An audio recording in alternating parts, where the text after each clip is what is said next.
number 3 in Jon Gray's young career tonight at Coors Field as the Rockies are getting set to take on the San Diego Padres. Middle game of a 3-game set this weekend. We have beautiful, hot, warm weather. Rockies fell last night 9-5, trying to bounce back this evening. Welcome upstairs, everybody. Good evening. Glad you're along, as always, with the birthday boy, Jeff Hewson. I'm Drew Goodman. Well, tonight is Jon Gray's evening, and if he does anything like he did in New York in his last outing, you're in for something special. I think maybe one of the keys for Jon in his last outing, he got the ball down. Yes, he did. The second start, you didn't have the nerves like you did in the first start, and I think that was the key for Jon. He felt a little bit better going out there. His first start, 50% of the time, or over 50%, he was up in the zone. That hurt him, and then you can see the difference in his second start. Only 28.6% of the time was that ball up. He also pitched down in the zone for effectiveness, had that good downhill plane that we like to talk about, and it was referenced in the Seattle start how the ball was up and even over the middle part of the plate. You're going up there against major league hitters in your first start. You're anxious. You're going to overthrow the ball. I thought Jon did that at times in that one. But in New York, was he just outstanding? Lights out, 49 fastballs. He had 5 strikeouts, only gave up the 1 home run. But everything he wanted to throw, he was throwing with conviction. Down. If he wanted to come inside, he did that against the left-handed hitters. So for Jon Gray, all you need to do is think about all the good things that you did in New York, because it was a pretty special night. And go to build on that this evening. All you have to do to know how good he pitched in that outing against the Mets, talk to some of the Mets hitters. We did the next day, and they were really impressed with the stuff that Jon Gray had. Hopefully he has it again today as his education at the big league level continues. Jon Gray and the Rockies against the Padres. Come on back to 20th and Blake with us.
Got him on a pitch down at 94. And strike 3 ball. Good pitch by Jon Gray. That was nasty.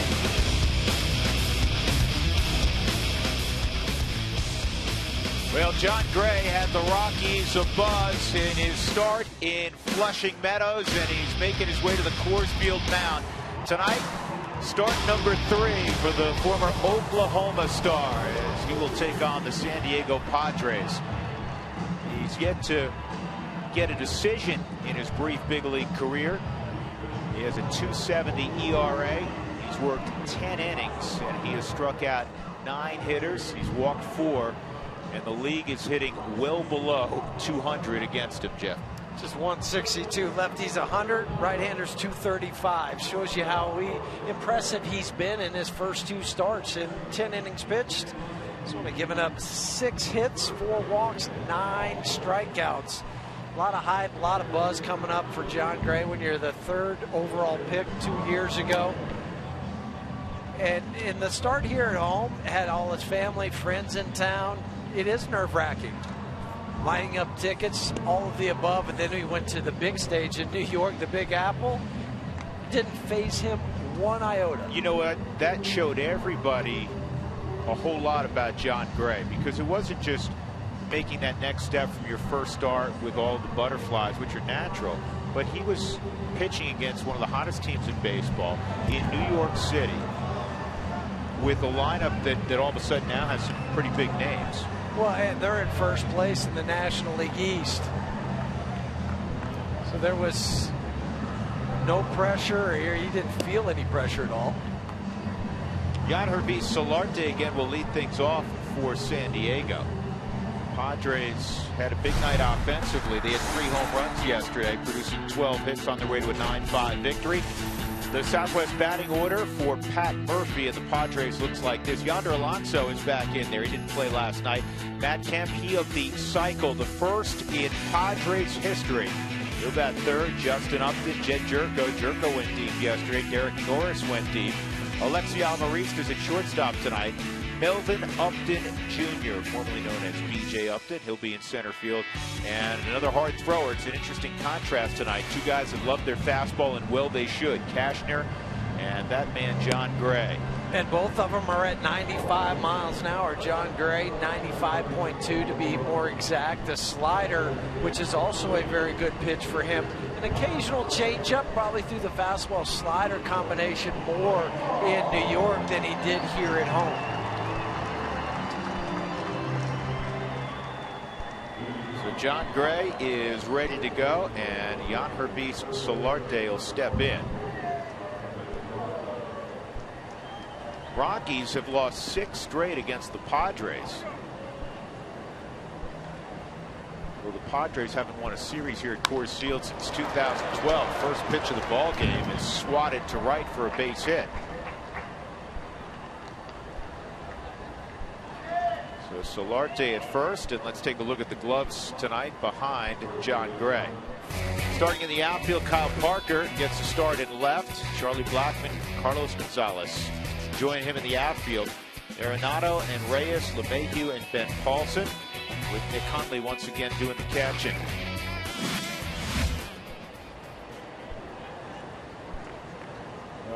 Gray is getting a reputation. Guys don't want to go deep with him. Solarte said, you know what, I'm going to go after that get it over fastball. And it was at 92. John Gray comes back and goes off speed there, a changeup to begin things against Yonder Alonso. Alonso, a real solid hitter, 271. He's a gap hitter. He'll hit an occasional home run. University of Miami product. When I think of the gap hitter, I kind of think of Mark Grace, who is that type of hitter. A lot of doubles more than it was power home runs. Kind of an interesting beginning for Gray, who has thrown his fastball, Huey, 2/3 of the time in his first 2 starts. He went fastball, changeup, slider. But that's Nick recognizing the pattern that he had in New York. And now you get the first pitch that is seen by Solarte. He hits it for a base hit to right. So then you go with some off-speed pitching. Now you're going to mix it up and hip side fastball. And he gets a ground ball, and that's going to sneak through the right side, going first to third. And backing up is Gray. Solarte. So Alonso And Solarte with base hits. They're 2 aboard, nobody out. And he's already given up more hits than he gave up in 6 innings in New York. This just had eyes. It did. It was just a top ball that he didn't hit hard or out on the end of the sweet spot. It was off the label more for a hopper through the infield, but he didn't relax. See how this ball gets away? What's he doing? Oh, he's backing up. It wasn't a poor me, they got another hit. I need to go be where I should be. And now you have to deal with Matt Kemp. Talked to Matt this afternoon, and I asked him, when did you realize that it was the first cycle in Padres history? He said Glenn Hoffman told him. Glenn knew when he got to third. It's the first cycle in Kemp's career. A lot of interesting things about the cycle yesterday for Matt Kemp. And here it was. First of all, Kemp thought he hit the ball out. Yeah, he thought he hit it out, and then when he didn't, it ricocheted far enough away from Charlie to get into third. And this is where they're talking. Hoffman, hey, Matt said, yeah, that's my first. No, that's the first in Padres history, 7,444 games. This is bounced foul. And again, there's so many stories surrounding it. Matt Kemp, maybe when he was with the Dodgers, was the most disliked opponent coming in, because Matt Kemp's a big superstar and he's playing up the road. Naturally, the Padres and the Dodgers, you talk about the Dodgers and the Giants rivalry. The Padres have no love lost for the Dodgers. So here's the guy who comes down from LA they dislike, and he produces the first one. This is in the air to deep right field. This got a lot of carry on it. Cargo near the wall will make the catch, and that'll get home Solarte with the first run of the game. So Kemp with a sac fly, his 68th RBI, drove in 4 last night, in addition to having a single, double, triple, and home run. I'll bring up Justin Upton. Wind really has picked up here since even 20 minutes ago. Yeah, I don't think Matt felt like he probably felt like he hit it deep enough, certainly, to get the run home, but he probably was surprised that ball carried to the middle of the warning track. It's clouded over a little bit. It was scorching hot during batting practice. And Justin Upton fouls off the fastball at 96. Here's some of the other interesting notes about the cycle last night for Matt Kemp. It came in the 7,444th game in San Diego Padre history. Well, somebody took a moment to add up the individual numbers in 7,444, and the total is 19. The great and late Tony Gwynn's number, who's the greatest Padre of them all. It also happened on 8/14/15. If you add those numbers up, you come up with 19. And it's about now that we hear a track from way back. What was that show, Rod Sterling? Why am I doing a blind? Twilight Zone. Thank you. With the music, but yeah, I thought in 46 years somebody would have hit the cycle, and you would have thought it would have been Tony Gwynn. How about the Padres, with all the great pitching they've had? They've never had a no-hitter, and obviously till last night never had a cycle. This ball's well hit center field. Moving over is Blackman to record the out. That'll bring up Jed Jerko. The Coors Light Cold Hard Facts are brought to you by Clean, Crisp Coors Light, the game's most refreshing beer. Some more notes on the cycle. Kemp's first of his career, we touched on that. Padres players had fallen one hit shy 361 times. 258 of them naturally were triple shy. The Reds now the longest drought. Eric Davis the last one at 89. Miami the only team. The Marlins have no hitters. We know that.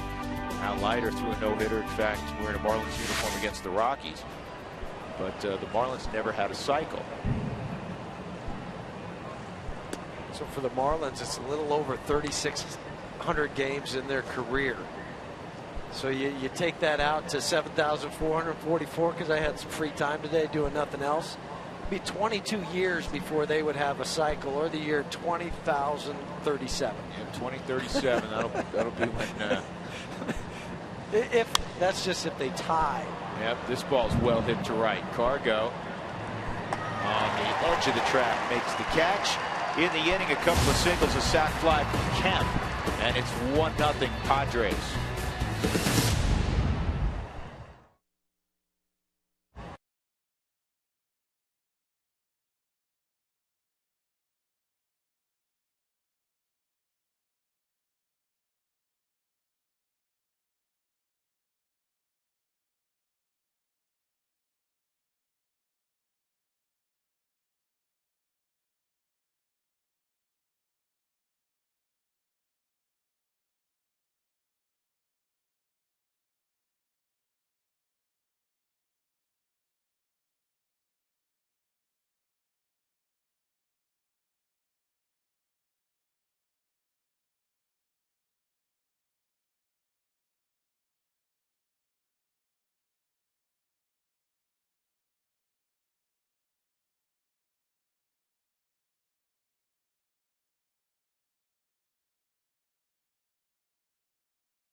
So the Rockies will try to counter. That means Charlie Blackmon, he'll go first. He's checking to see if he's got the bat he wants.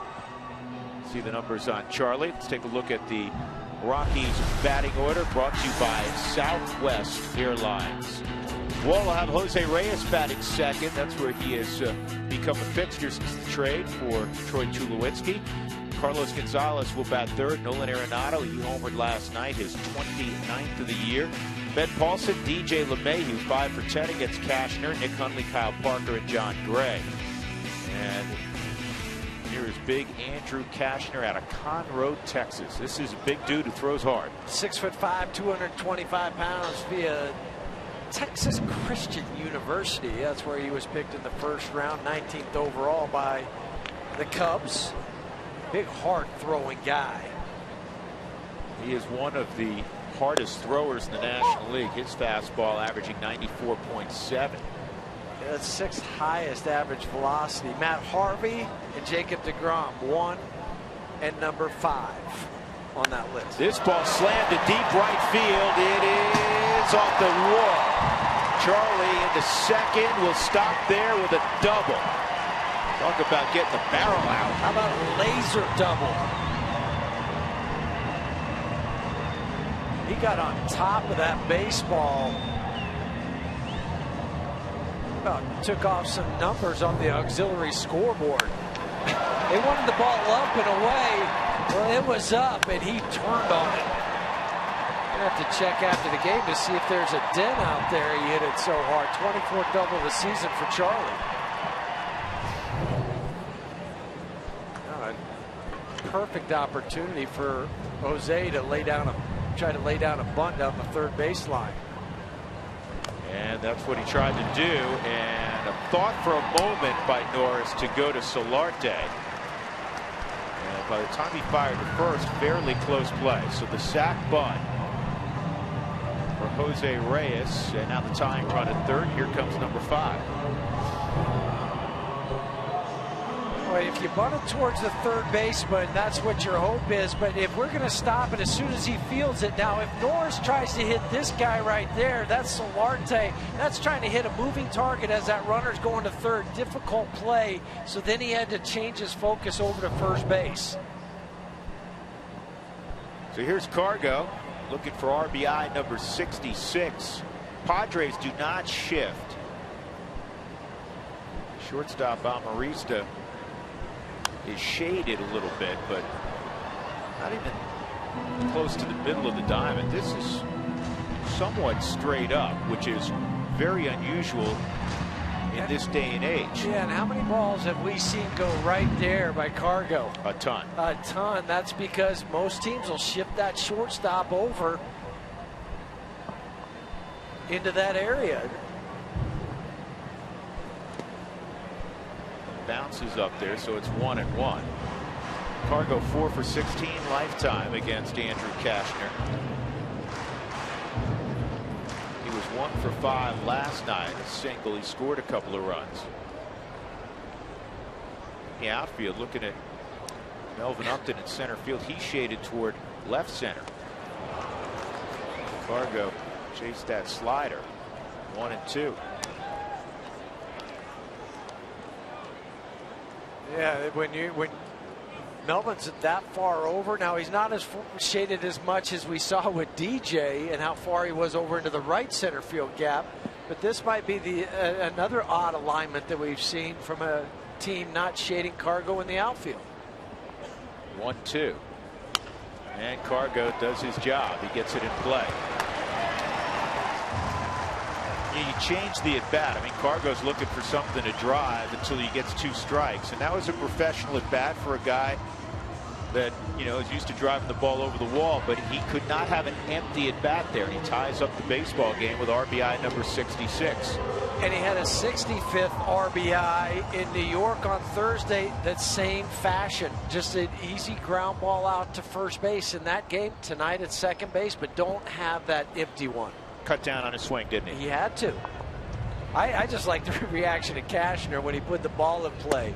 He just almost like threw his glove down onto the ground and dropped his head. He thought he threw a nasty pitch. He did, and then when he saw the ground ball, he was pretty angry about it.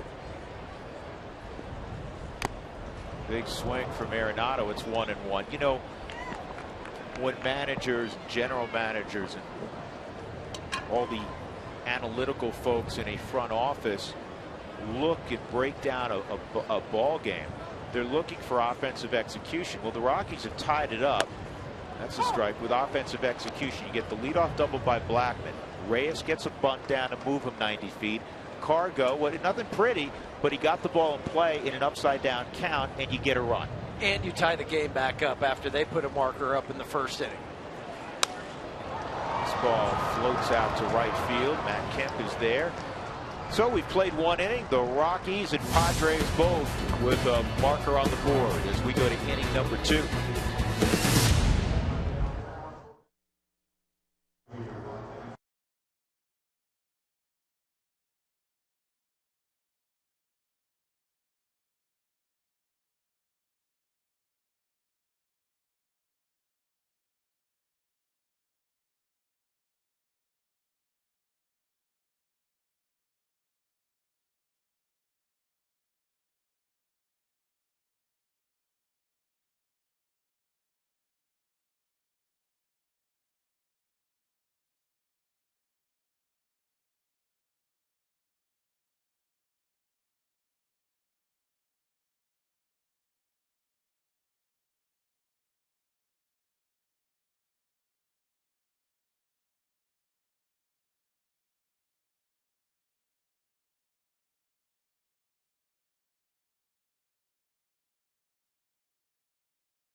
And now it's a 1-run game because Carlos Gonzalez over my shoulder tied it up.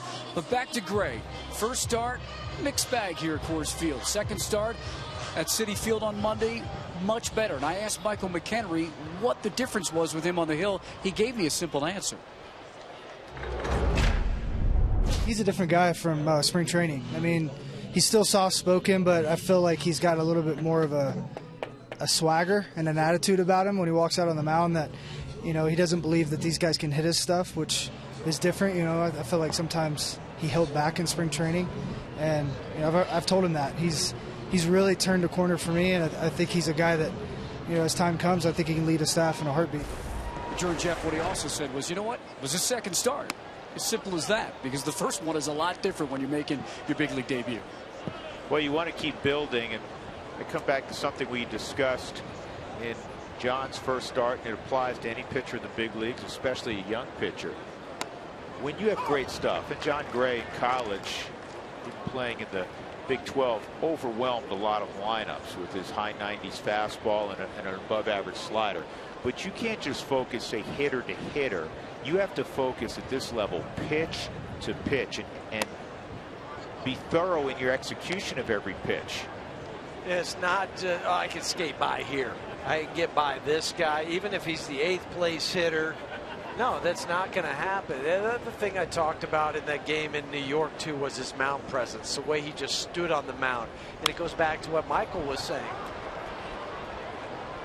Derek Norris popping out to Ben Paulson near the stands. One gone. And back to New York, the mound presence, the way you carry yourself speaks volumes when you're in that other dugout or you're in the batter's box. If somebody doesn't feel like they belong, you can sense that as a hitter. You can sense that as an opposing team. But John, that night in New York, he had that wow factor. He most certainly did. He's got one out here in the second, and the shortstop Alexi Amarista comes up. 1-1 ball game, top of 2, and there's a good-looking fastball at 94. And John will work 94, 95, and at one point he went and got 99 in that ball game against the Mets. And another solid fastball, that at 96. John's admitted, I think guys with great arms, sometimes this is the case. Sometimes his ball will cut, sometimes it'll sink naturally. When you throw that hard, ball's going to do something. If you get off just a fraction of an inch, it will do. It'll move, it'll cut, it'll sink on you.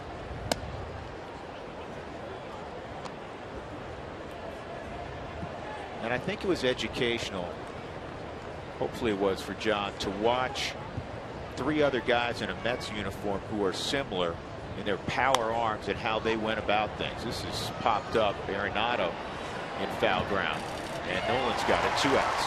I think it's always beneficial to watch somebody else that's very similar to you in your style. No sense in John watching somebody that's more of a sinker ball pitcher or throws a lot of curve balls, because that's not his style. But 3 in a row with Harvey, DeGrom, and Syndergaard are all similar guys, big like guys. him, big, strong, right-handed guys that throw very, very hard. Mid to upper 90s. That are going to rely in large part on their fastball. 2 outs. Here's Melvin Upton Jr., and he pulls this down the line. That'll be a double for Upton.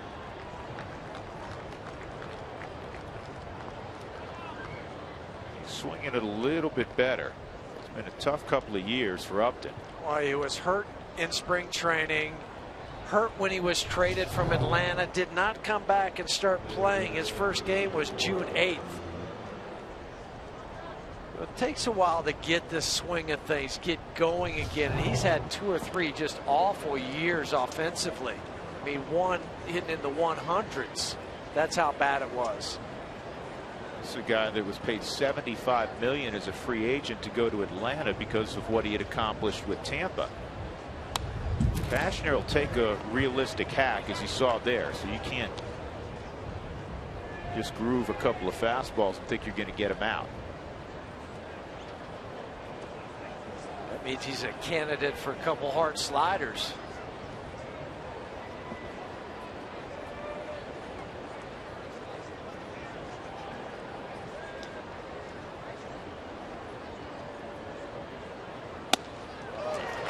He can reach back and get 95. Yeah, he overwhelmed him with that heater.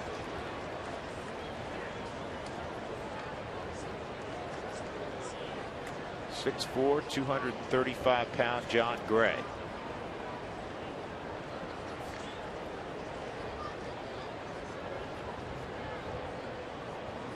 Two outs. Here's the 0-2 pitch.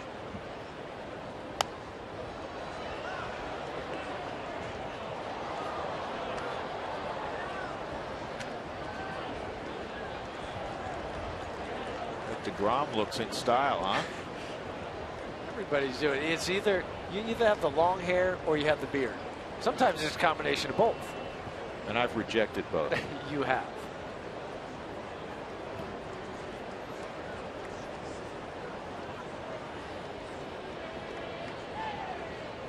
Another 0-2. And the slider is in the dirt. Nifty stop from Nick. Slide over and dig that slider out of the dirt. You call it, you got to be able to block it.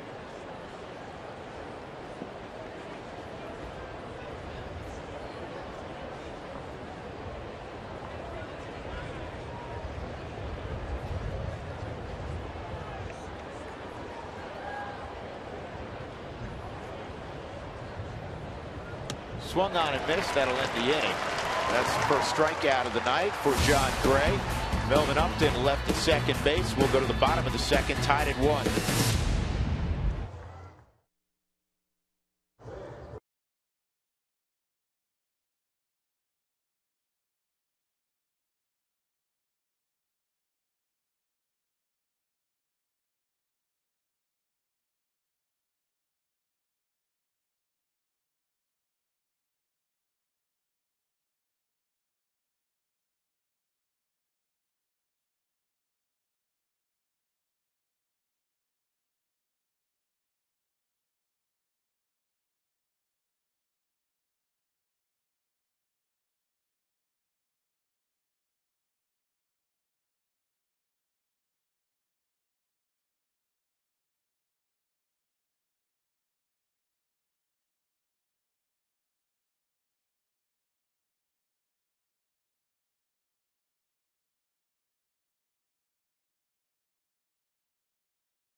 Ball on Root Sports is brought to you by your hometown Toyota stores. Let's go places. By Colorado native, August is Colorado Proud Month. And by Southwest Airlines, book your low fare now at southwest.com.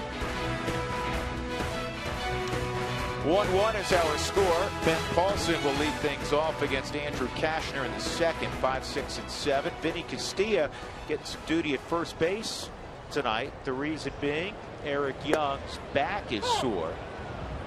So UI on the one-day DL. And my cousin Vinny out there at first base.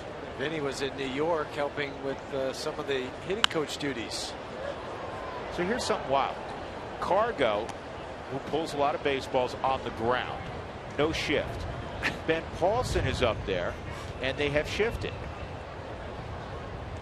So I guess their data says it makes more sense to shift with Paulson than it does Cargo, unless they kept it that way because of the runner on third when Cargo was up.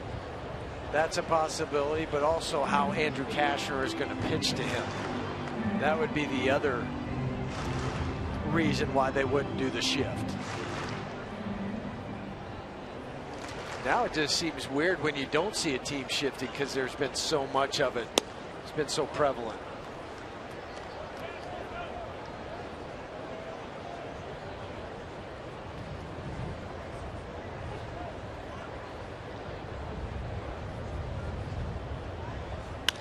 Ground ball left side. Amarista, the only one over there. Long throw, and just in time to get Paulson.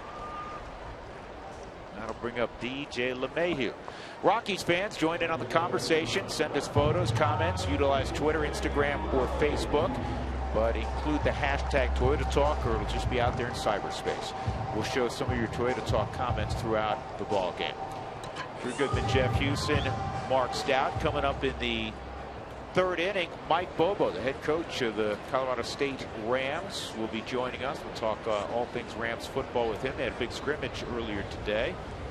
And this ball is bounced to Amarista as well. 2 outs. I have to ask him what his velocity was on the first pitch that he threw out today, because he fired it. Yeah, here's the first pitch, Huey. And he's a former quarterback. He should have an arm. Right. That's the hardest first pitch we've seen all year. By far. I think Michael brought his catcher's mitt out. Not just a regular. Yeah, that hurt, Coach. Yeah. Oh, give him some high fives and handshakes. Nick Hundley. Nick batting .297, 9 big flies. He's driven in 39 in his initial season in a Rockies uniform. Cashner with a moving fastball at 96. Looking pitch.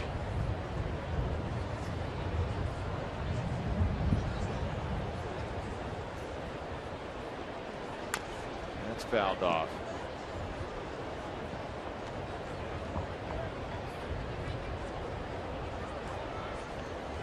2-strike count on Nick Hundley.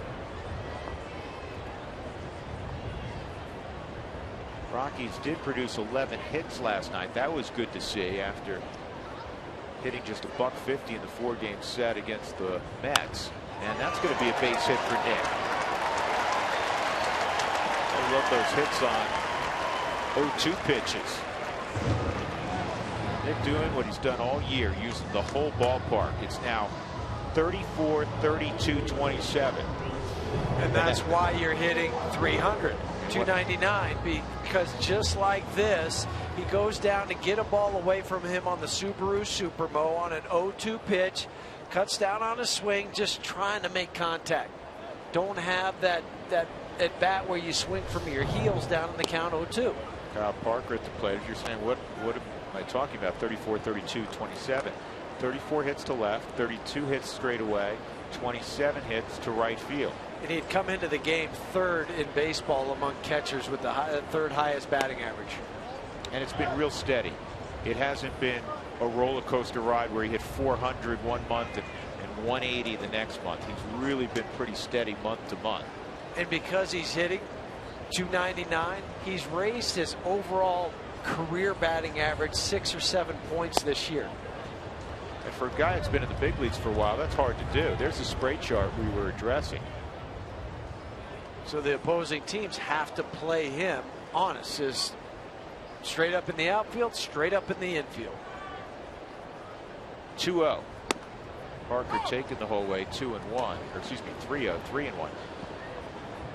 And Nick has really enjoyed a terrific relationship with Blake Doyle, hitting coach for the Rockies.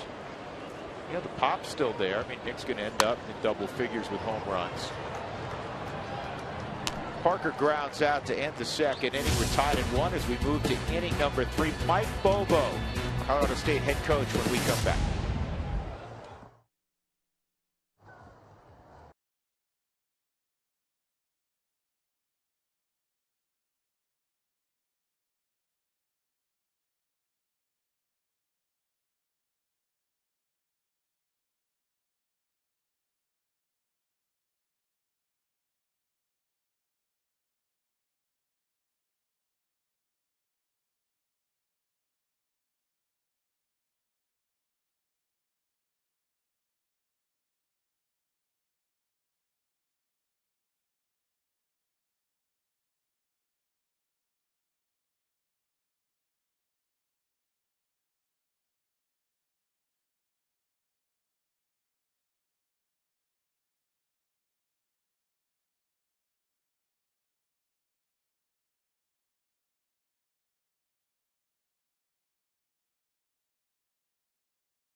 Top of the order again, Yangervis Solarte will be first for San Diego. With Jeff Houston, I'm Drew Goodman. Mark Stout working the field, and we're joined by the head coach of the Colorado State Rams in his first year, Mike Bobo, former quarterback. First thing we noticed, Coach, you still got a pretty good gun from your quarterback days. We watched that first pitch tonight. Yeah, I tried to bring it a little bit. I was a little bit nervous that I was going to miss it and sail it, and I was a little high to the left, but I told the players, they were like, what are you going to do? I said, I'm going to throw it hard. We come here for not to throw it as hard as we could. You got to bring it still. I assume you had a baseball background. I played in Little League, and then I could not hit the ball. So I gave it up and went. I was football, basketball, and then I played a little bit of tennis in high school. It's a big swing from Solarte. All right, I got to ask you. You were at Georgia, your alma mater, for a long time. You move here to Fort Collins, Colorado.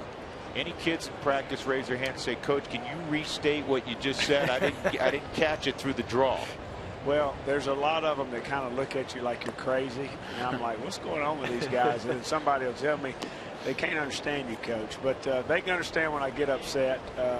And we have a skit night in another week, and I'm sure I'll get the brunt of most of the jokes in skit night. You better be a confident guy that's pretty sure he's going to start on Saturdays if they're going to give you a hard time. Tough play for DJ, and he gets Solarte by a couple of steps. So I guess the big question, how was your scrimmage today?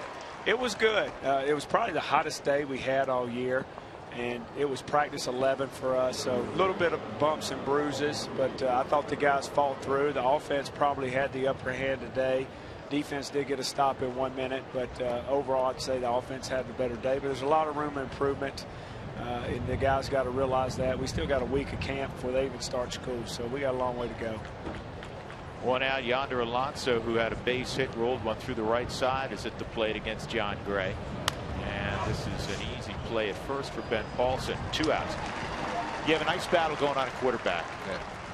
You unfortunately didn't get to inherit Garrett Grayson. He had a terrific opening preseason game for the New Orleans Saints. Nick Stevens and Cameron Key, how did that one look today? Yeah, Garrett Grayson looked pretty good the other night. I saw that. Both of them did well. You know, they were both pretty efficient. Nick Stevens probably had the more efficient day, but Coleman had the bigger yards and 3 touchdowns. But the main thing is the guys ran the offense, executed, got in the right play, and got to the playmakers, which was good to see. So being a former quarterback yourself, you scrutinize those guys a little bit more and look at them a little bit differently than you would, say, another position because you played it? Well, to be honest, I probably do, because I'm more comfortable with that position and know exactly what I want. Just be honest, we're not an expert in every other position that I haven't coached. I understand football, but the ins and outs of playing the position, I feel pretty comfortable with that at quarterback. But the main message I try to get across to these kids is you got to be who you are. You can't try to be Mike Bobo. You can't try to be Garrett Grayson that just left. You got to be who you are and play within yourself. And those guys are learning that and doing a nice job. 0-2. Kemp went around. It's a quick inning. Coach, can we keep you for another half inning? Yeah. Good deal. Mike Bobo's with us, the head coach of the CSU Rams. Good inning, strong inning for John Gray, retired at 1.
Cashner. We'll see John Gray, and then the top of the Rockies order, and Cam the Ram and Dinger, very close friends. That's a relationship that goes back centuries. Mike Bobo, the head coach of the Rams, is with us upstairs. John Gray, a quick and efficient 1-2-3 top of the third inning.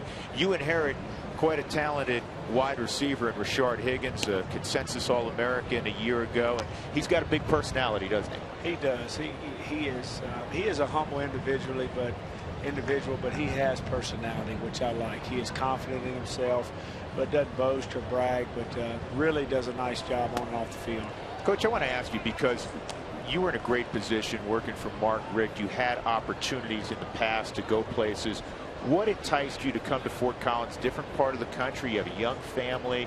What were the selling points for you? Well, there were a number of things. I think, our family wasn't really that old. They weren't in junior high, weren't in high school, so I thought now was the time to move. It had to be a great place to raise a family. Had to have great support. I think our administration is also headed up by our president, Dr. Tony Frank, and now that Joe Parker's on board, I feel really, really good. And then the players, it was already a place that had won the last couple of years. There's a lot of tradition there at CSU of football, so it was a place I felt that was on the tip of the iceberg and had a chance to come in and build a consistent winner. You like to play an up-tempo offense. I do. I like to play up-tempo, but still be able to get in some pro-style sets and have a tight end and let guys, I always say, let guys know we're at the ballpark. Meaning, we're going to line up, here we come, you got to stop us. And then a lot of these up-tempo offenses are strictly spread and run sideways to sideways. So we're going to do a little bit of that, but we're going to let them know we're there and stop the power of. That's inside. John Gray just drew a walk. So Andrew Cashner maybe a focus issue. Yeah. Those guys, you're not supposed to walk the other pitcher, right? That's right. Well, listen, you're at Georgia for years. When you played there, and obviously when you coach there, there's a tradition of we're going to line up 7 yards deep. The tailback's going to get the football, and we're going to hammer on some people. And I know that philosophy has not been lost in Fort Collins in spring ball, and certainly what you're doing here getting ready for the opener, I would assume. No, it hasn't. I believe to be a championship football team, you got to run the ball and be balanced, and got to play championship defense. So we're gonna work on the area of being physical and run the football. At the same time, though, we got to be who we are as a football team. We're very talented. You mentioned Rashard, but we have other receivers that are very talented. We have talented tight ends. I'm not really sure what our identity is going to be September 5th and into this season. I got a pretty good feel, but it might not be as much out backfield as you saw last year. If you watched any Georgia football, when you had Todd Gurley, Nick Chubb, Keith Marshall, Sony Michel, and we were a little limited in the receiver position because of injuries, so it might be a little bit more spread out, 3 receivers, 1 tight end. Brought a couple guys with you to head up the offense and the defense.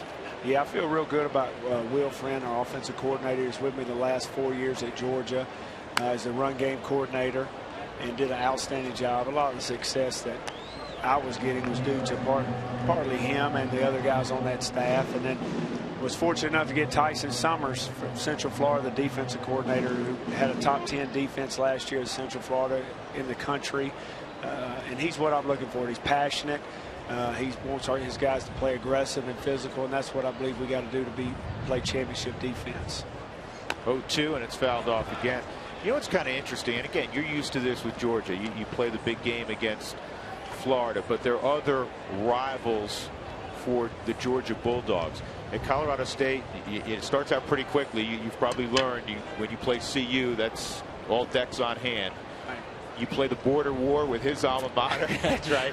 Full disclosure, he did tell me. Right? Yes. I did tell you. Yes. Air Force is a game that obviously this ball's pulled to the corners. Are going to stay fair? It is a foul ball. Air Force, another rivalry type of game. That has to be neat for you, though.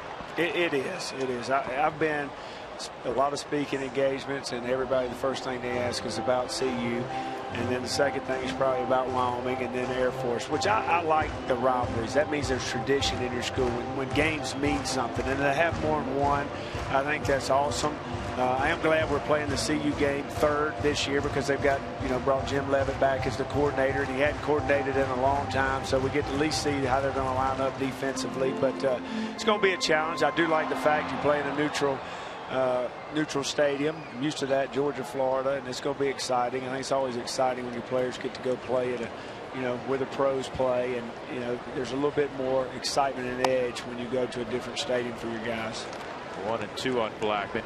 We have a full slate of Mountain West football right here on Root Sports. We have you guys a couple of times in November, and one of my favorite lines in college football: the games people remember are played in November. You've run that a few times through the years. I want you to tell me what's the temperature going to be in Fort Collins on November 14th. Now, Coach, that's what I'm going to tell you. And Jeff can attest to this. I don't know about Laramie, but I can tell you in Fort Collins, it could be 75 and flat gorgeous, right, or it could be 5 below.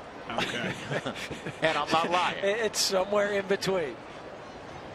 So you got we're on the air, Vegas at Fort Collins, and then you guys down the road in Albuquerque against New Mexico on the 21st. We're looking forward to it.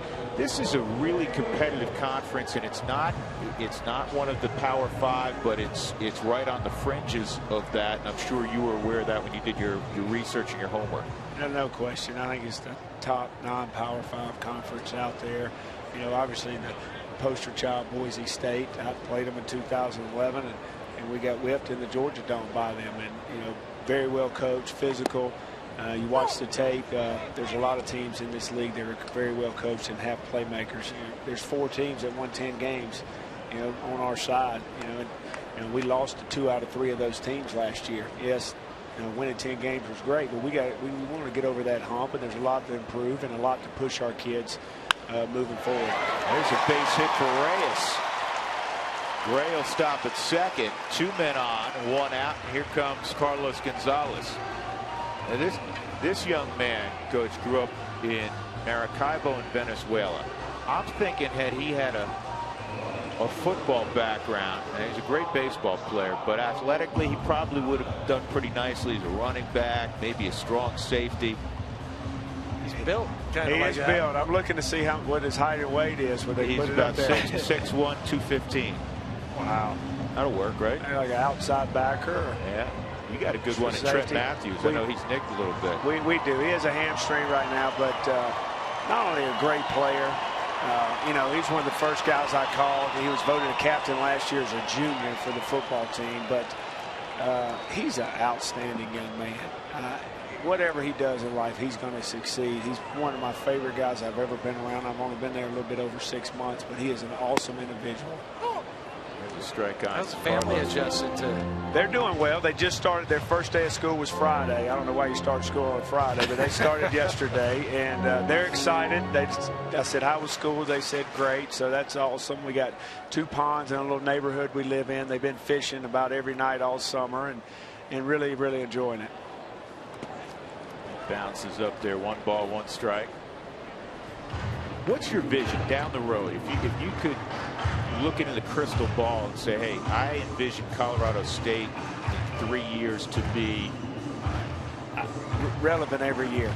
I want to build a consistent winner at CSU, and I would not have taken the job if I didn't think that was possible.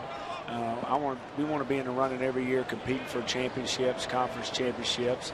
Now where it takes us as far as possible talk about conference realignment. We want to put ourselves by compete for conference championships. If that does come up, hopefully we're in the conversation. But right now we're focusing on how we get better every day and prepare like a champion. So if we do that, maybe we can earn the right to win on Saturdays. 2 outs. Arenado at the plate with 2 at scoring position. Gray at third, Reyes at second in a 1-1 affair. Mike Bobo, the head coach of Colorado State, with us. What did it mean for you last year when Georgia went to the bowl game and you had some guys text pictures to you and say, hey, Coach, thanks for your help. We miss you. That was a tough deal not going to the bowl game, but I felt like I had to come here and get started and start getting on the phone, trying to hire staff. I maybe could have done that at the bowl site, but my mind would not have been in it. It would have been in Fort Collins. But they sent a picture of, that was when we had that winter storm all across the country, but Fort Collins, it was like -12. And they sent a picture, a screenshot of the weather in Fort Collins. said, hey, like it said, 9 o'clock minus 12, minus 13, minus 14. Said something like, we were here being setting every record at Georgia's offensive record book while you were in Fort Collins freezing. Kind of a last-minute jab by the players, which is it's good. It's good. Tells you they had a good relationship with you. They could take a shot like that. 1 strike on Arenado.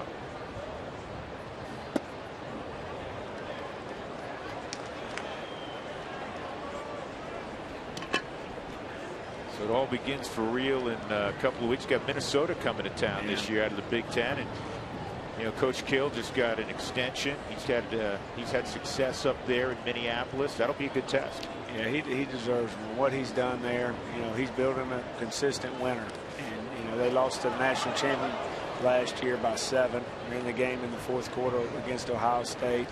When you turn on the tape, they're very, very physical. Know how to run the ball, but their defense coming back this year, they have probably one of the best secondaries I've watched on tape in a long time. Very, very talented. You know, Coach, speaking of watching on tape, and you watched tape before you took the job, I'm sure, and you see, you know, the Rams run around, you see size, you see body types. When you actually then met with them and you watch them this spring running around and now this fall running around, how big a difference is there from, for me, the best conference in college football, the SEC? And where's it there? Is it all team speed? I would say overall. That's a base hit. That should bring 2 home. Reyes following Gray. Nolan Arenado coming through, and the Rockies have a 3-1 lead. Well, for Nolan, he just tacks on to his National League RBI lead and moving up in the Major League RBI. He came in tied for 3rd in the majors, tied for 1st in the National League. He now has 86 RBIs and always coming through in the clutch. Fights off a 2-seam fastball. That's right. There you see it. It's not on the sweet spot, but strong enough to power it over the head. The second baseman into center field. So Ben Paulson up there with 2 outs. They put a shift on for Paulson. Coach, go ahead. Finish your thought on it. Overall, probably team speed if you just take the whole 85 scholarships versus 85. But I'll tell you what, Coach McElwain and his staff did a nice job of recruiting size. Guys that are big with length that you got to develop. I think that's what you got to do at this level. You know, but depth would be another issue, you know, just top to bottom, you know, the depth that you have. And then, you know, the thing that to me that gives the SEC the advantage is D-line play. You know, they don't, you know, there's good D-linemen out here when I've turned on the tape, but the overall depth, they got 7, 8 of them in the SEC per team. Yeah, there aren't too many 300-pound guys running around that can really move across the country, and it seems SEC gets more than their fair share. Coach, we wish you all the best this season. We'll see you a bunch on Root Sports. Thanks for stopping by. I enjoyed it. Thank you for having me. That's Coach Bombo, Colorado State. 3-1 Colorado over San Diego.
Are up 3-1.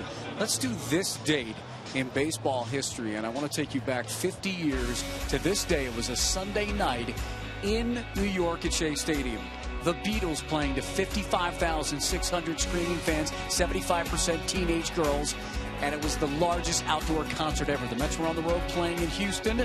They were gone for an extended time. That's the iconic concert that happened on this day. Something else that happened on this day, a little bit before that, not too long before that, was when Jeff Houston was born. Huey, happy birthday. We have some numbers to show from your esteemed career in the big leagues. You played for 11 managers. We all know you played every position but pitcher and catcher. You have a hit from every spot in the batting order. And you have a hit against, yes, you do. You have one in the cleanup position. You have a hit against every team except for the Rockies. And the Padres in particular, you had your only 4-hit game, and it was about 15 years ago. It was this month. It was my last season playing. It was in the old Murph in Jack Murphy Stadium. You raked that year. Oh, at the Murph. Yeah, I did. 4 for 4. I think total the length of all those baseballs was about 200 feet. Did it say 4 for 4 the next day? It said 4 for 4 the next day. That's all it said. You didn't need to describe it. I know, but thank you, Mark. Yeah, happy birthday. Line score. They're line drives in the box score. We know that. That's right. It's what they are. And your favorite group growing up before the Beatles came up were the Andrews sisters, is that right? They were right when they were on the Lawrence Welk show. You're right. Okay, that's when they were really good. You've just lost 3/4 of our audience. My mom and dad used to watch the Lawrence Welk show all the time. Look at that. When you were on the right, when you were playing for the Cowboys, huh? Yeah. That was 30 years ago. Was that in Sedona on the left? No, that's down in Scottsdale when I was 4. Ah. I was a bat boy for my brother's team. They wouldn't let me play yet. I wasn't old enough. That tree looks like a redwood next to you. Do you see the car behind there? No, let me see. Hold on. Look at the car. Look at the truck. That's a Packard, Hold isn't on. it? That's a Model T. Happy birthday, brother. Thank you. Now I finally passed you in age. I know I'm going to say it before you have a chance to say it. Yeah, well, every year, let's just keep it going. That's right. I had a lot of wonderful birthday wishes today from a lot of different fans and Rockies fans, so thank you so much. Jed Jerko at the plate. He takes a strike after Upton strikes out. John Gray has retired 5 in a row since Melvin Upton's 2-out double in the second. And Gray gets weak contact.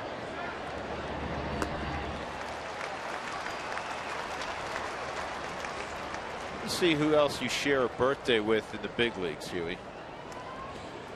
Scott Brocious, Doggy Miller, who will ever forget Doggy? Billy Canigliaro, the younger brother of Tony C. Joey J.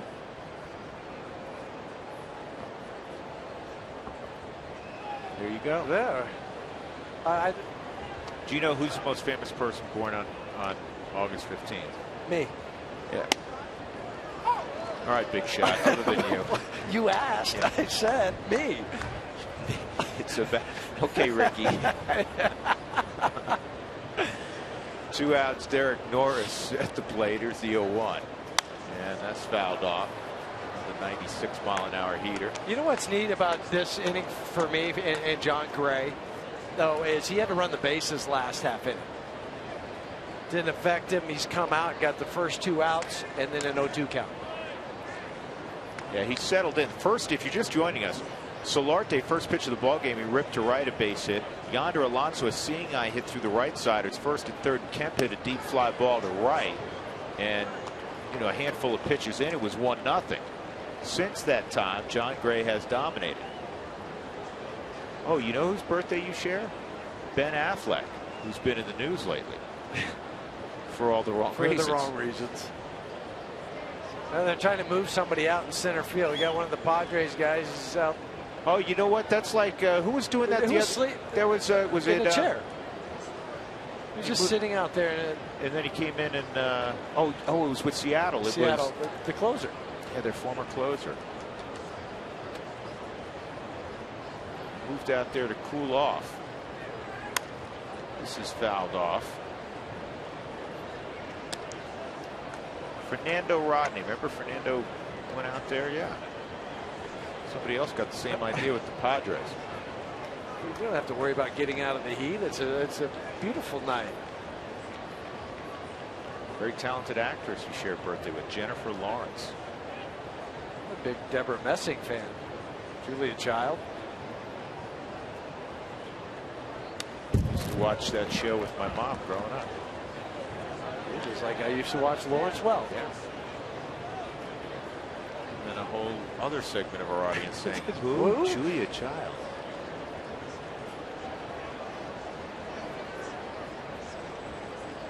Reruns of Julia Child show on the Food Network. I haven't seen him. 1 and 2 on Derek Norris. We're talking about keeping the ball down as he did in New York. That was a good example of it. Really, the last 2 hitters he's kept the ball down. Jerko hit the little comebacker. John Gray blessed with a ton of ability. 2 ground ball outs in the 3rd and a strikeout. That's something else you got to like. He's 45 pitches in with 2 outs in the 4th inning. He has been economical. Slider misses, and it's 2 and 2.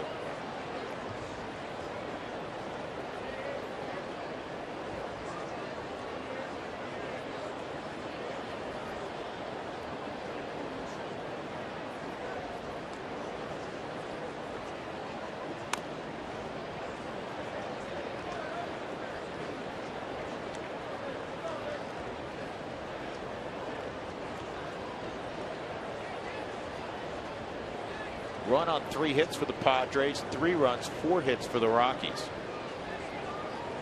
Again, Colorado trying to snap a 6-game losing streak against the Padres.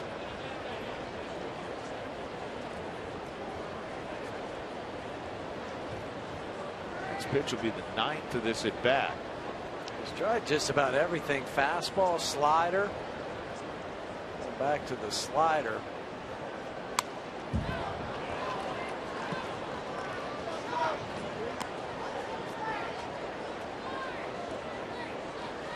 You know, some pitchers who have had a lot of experience say, you know, sometimes in these situations I throw like the BP fastball. Take a little off. Yeah. Because he's used to seeing harder fastballs, harder sliders. Some pitchers will do that. Others will say, I just don't feel comfortable doing it because I never throw it that way. 97 just missed. 3 and 2. It looked like the hacked off fastball, right? You know what? That wasn't a BP fastball. Yeah, we've been dancing enough. I want to end this at bat. Man against man. I'll throw you a good hard fastball. You take your rip and see what happens. It's the first 3-ball count for John. That was 98.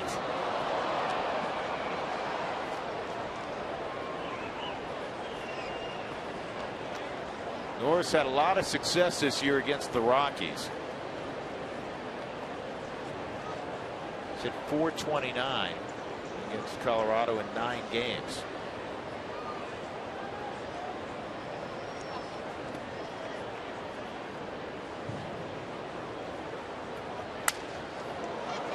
This is slowly hit to Reyes. Bare hand, low throw, safe. Norris got up the line. Good job by Paulson, so it'll be an infield hit. A 10-pitch at bat. Jammed him so bad you could hear the snap, crackle, and pop of the bat breaking. John wisely does not reach that with his bare hand, but Jose tried to get it barehanded, make the throw. It was just hit so soft that he couldn't get anything on it. I said 10 pitches. I shorted it too. It's 12 pitches.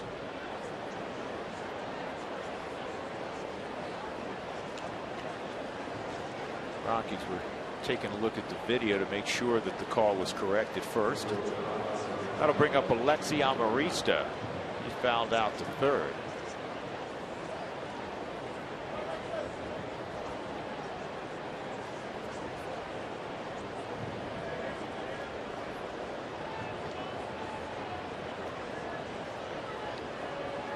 throw over. Got him.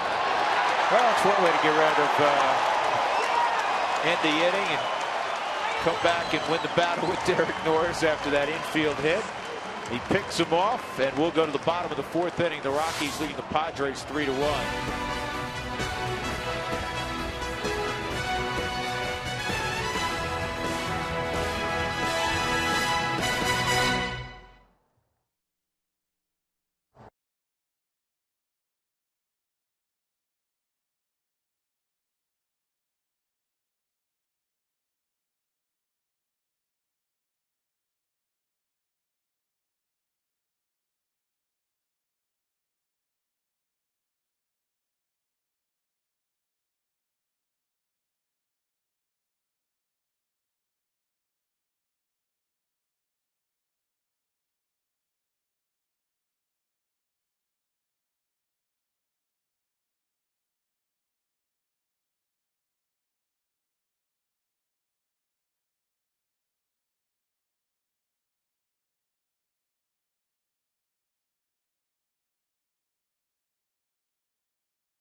Tag RM Data Strong Fan and get those photos in. You might see yourself on the air. It's brought to you again by T-Mobile.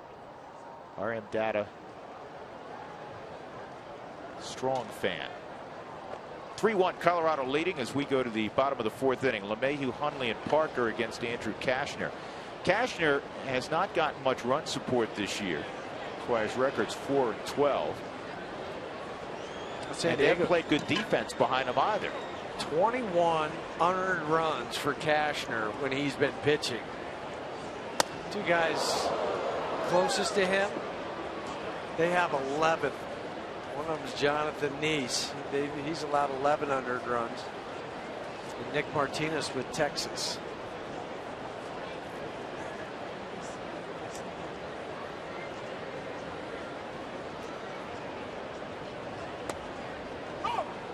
Two 2-0 on LeMahieu. That's a whole lot of unearned runs, especially for a defense that's been kind of middle of the road. And a whole lot of run difference between the top and number 1 or number 2 and number 3. One of the reasons this game is so painful, DJ LeMahieu had a 2-0 count, check swing, and the ball hits his bat, goes in play, and it's an easy out. Now he's got to go stew about it for probably 25-30 minutes till he gets another opportunity. And stew might be a generous term for what's going through his mind and his body right now. It's the worst feeling in the world when you're standing in the box. You're geared up for that fastball. You're saying, I'm going to hit this one a long way, and then halfway through your swing you say, no, I'm not going to do it. Check swing. The only thing worse is if it's back to the pitcher. Hundley had a base hit his first time up. He takes a strike. Talked about Nick spraying the ball to all fields in his first at bat. The other area that he has really clicked on, anything down in the zone, whether it's in, middle, or away, he is hit well above the league average. So you get a reputation. Tim Wallach, a former teammate of yours, had it as being a really good low ball hitter. A lot of lefties tend to be good low ball hitters. Natural swing path for a left-handed batter. I just felt it was easier to hit that ball because you're just looking down on it. All you have to do is throw your hands to the ball. And the one that's up's a tough one. You have to get on top of the baseball. And people at home may be saying, okay, that doesn't make any sense. So why should a lefty like the ball down any more than a righty? Why should their swing path be different?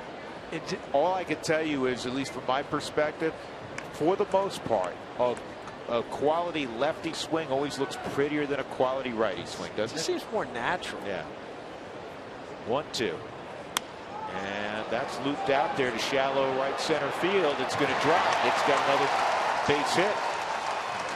That'll move that average perhaps back to 300. 301. Kyle Parker coming up with one out. Who wants tacos? When the Rockies score 7 or more runs, go to participating Colorado Taco Bell locations the next day between 4 and 6 to receive your Rockies taco special with Moss at Taco Bell.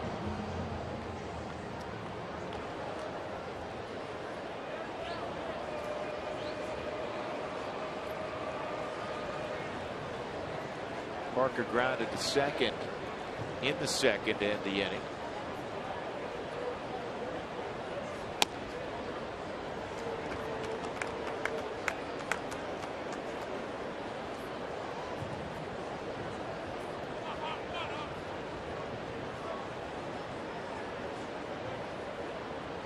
And Jeff mentioned it. Nick Huntley now at 301 after the base hit there. It's a classic inside out swing, fight the ball off. And it just fell into center field.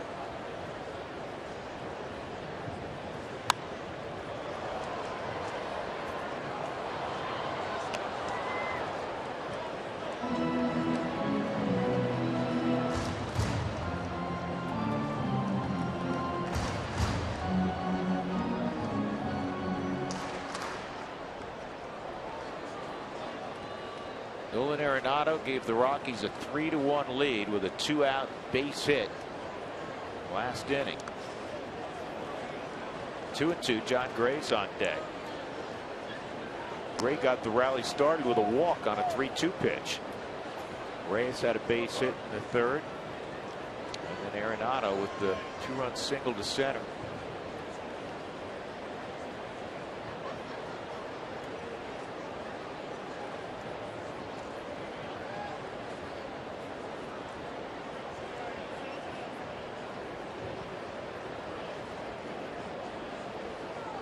Parker has 1 home run. His first career home run came in the Rockies' last homestand.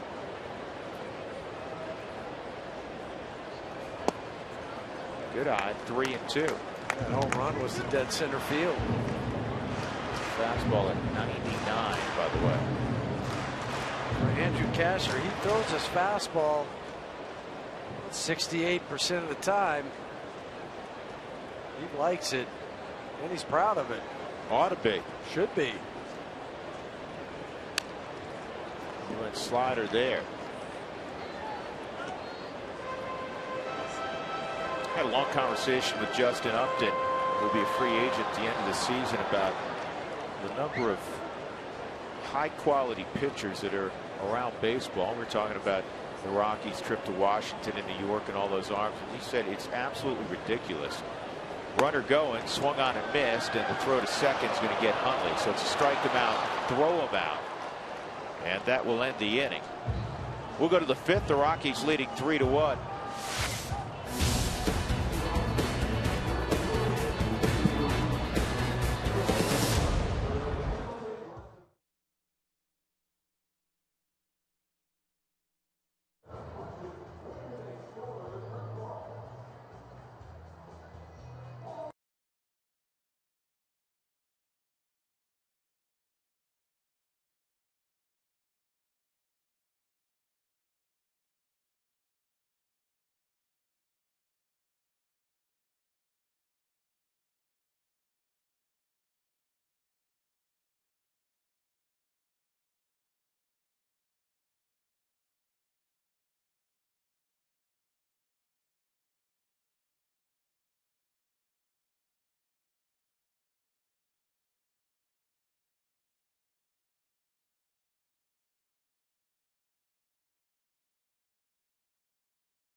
just a truck, it's the future of tough. By Southwest Airlines, book your low fare now at southwest.com.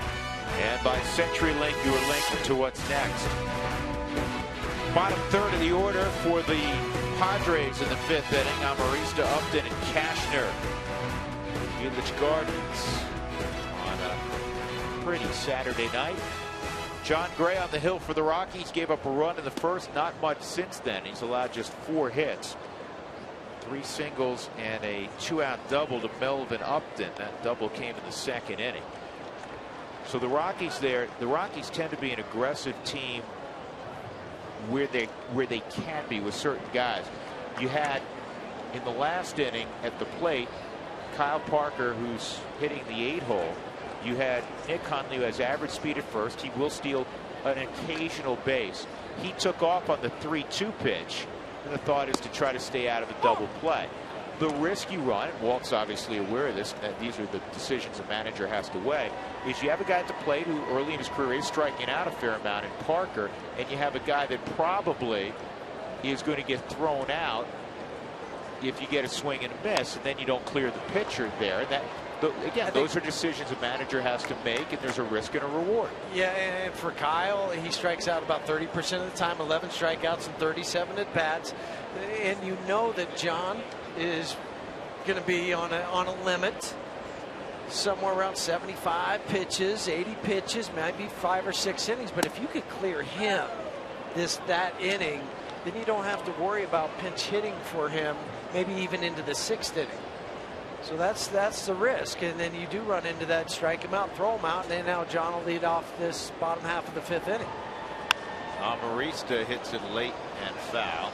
It remains 1-2. On the flip side, though, if he does hit the ball on the ground and you stay out of the double play, and that's exactly why the Rockies put him in motion there.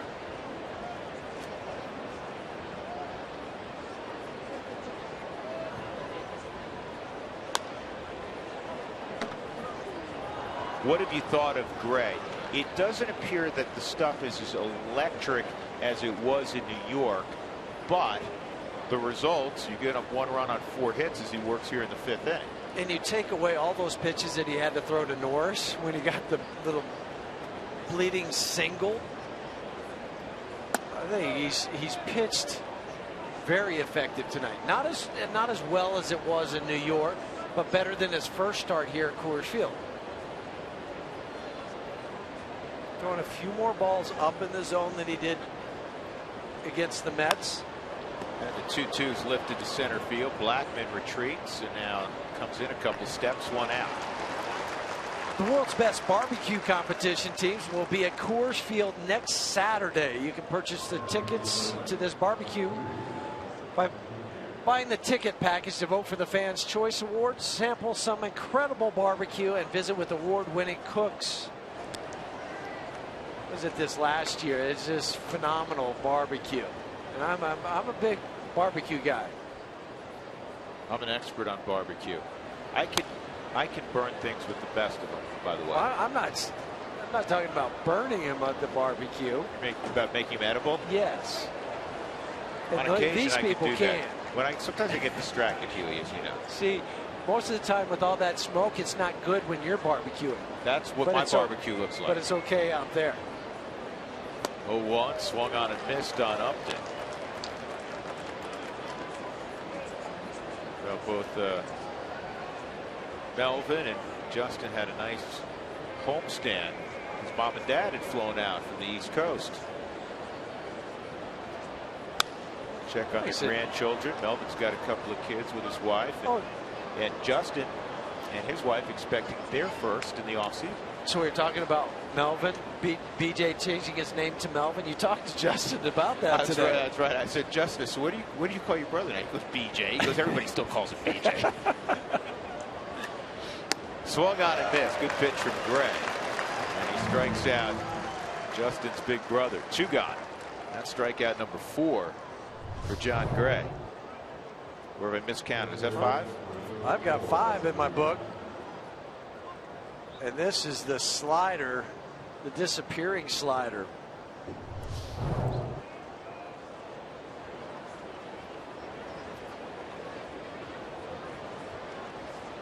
Andrew No, you're Cashner right. at the plate. I wrote my strikeout in the wrong column. 4. So it is 4. It is 4.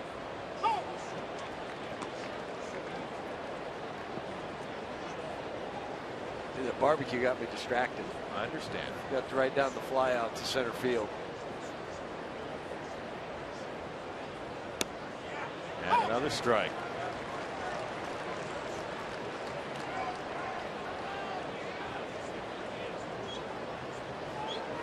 Yeah, Johns threw a little more than 60 pitches, and about 20% of them were to Derek Norris in 1 at bat.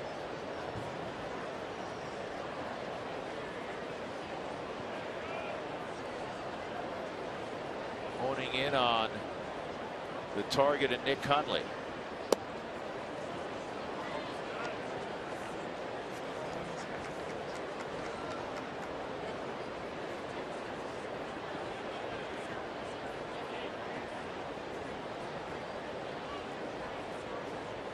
Two. Cashner moved off the plate. It's 3-2. Great crowd tonight. Saturday evening at the ballpark. Rock piles got a whole lot of folks in it. Over 33,000 last night. There it is, dead center field. Strike 3, outside corner. That is strikeout number 5. Another 1-2-3 inning for Gray. And we'll move to the bottom of the 5th inning. The Rockies leading 3-1 over San Diego. Good looking pitch.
Recap as we go to the bottom of the 5th inning. The Rockies leading 3-1 on a Nolan Arenado 2-run single in the 3rd. John Gray 5 innings, a run on 4 hits, no walks, 5 strikeouts, and after 69 pitches his evening's going to be done. And I know a lot of people are going to be unhappy about that, especially after his last outing, 75 pitches, 1 run on 1 hit in New York in 6 innings. But the Rockies have been consistent saying they're going to limit his pitch count and the innings as he progresses at the big league level. So tonight he goes 5 innings, a very efficient 69 pitches. That's less than 15 pitches an inning. The major league average is around 17.1. This ball is hit hard by McBride right to short, and Amarista is going to throw out Matt, who was pinch hitting. But for John, of those 69 pitches, 50 of them were for strikes. That includes the foul balls that Norris had. He had 6 or 7 in his at bats, but obviously something to really feel good about for John tonight. No walks. 5 punch outs, no walks. Field. Yeah. I mean, there's so many good things to like about him. And even after that last strikeout at Cashner, he kind of stood on the mound and kind of pumped up his chest, like, here I am, I belong. Yep, he backed up what he did in New York, did it at home, and also handled a little bit of early adversity. 2 quick hits, a sac fly. He was down 1-0 as he was just trying to break a sweat on the mound. He could have said, man, what just hit me?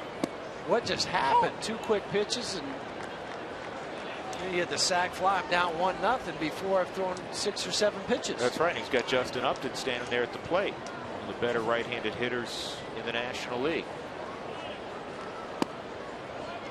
Now you just hope you can throw a couple runs on the board this inning to let him be the pitcher of record. 2-1 on Blackmon. He's got a chance for his first big league victory. He did last time in New York. He had a 2-1 lead when he departed. Unfortunately, the Rockies bullpen gave it up, and the Rockies fell 4-2 on Monday night in Flushing Meadows. Chris Russell will go tomorrow for the Rockies. 2-2.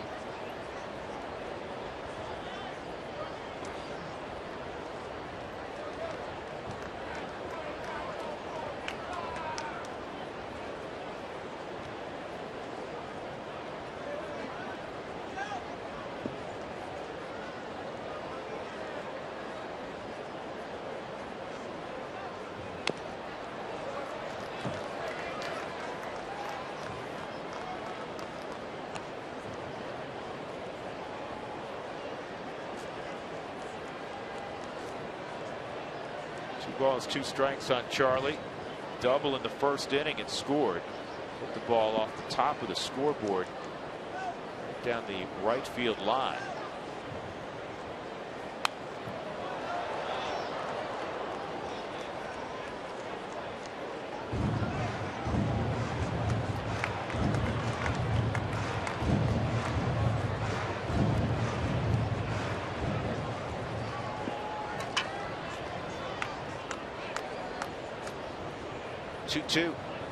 And that's back up the middle. Get it back for Blackmon, his second hit of the ball game.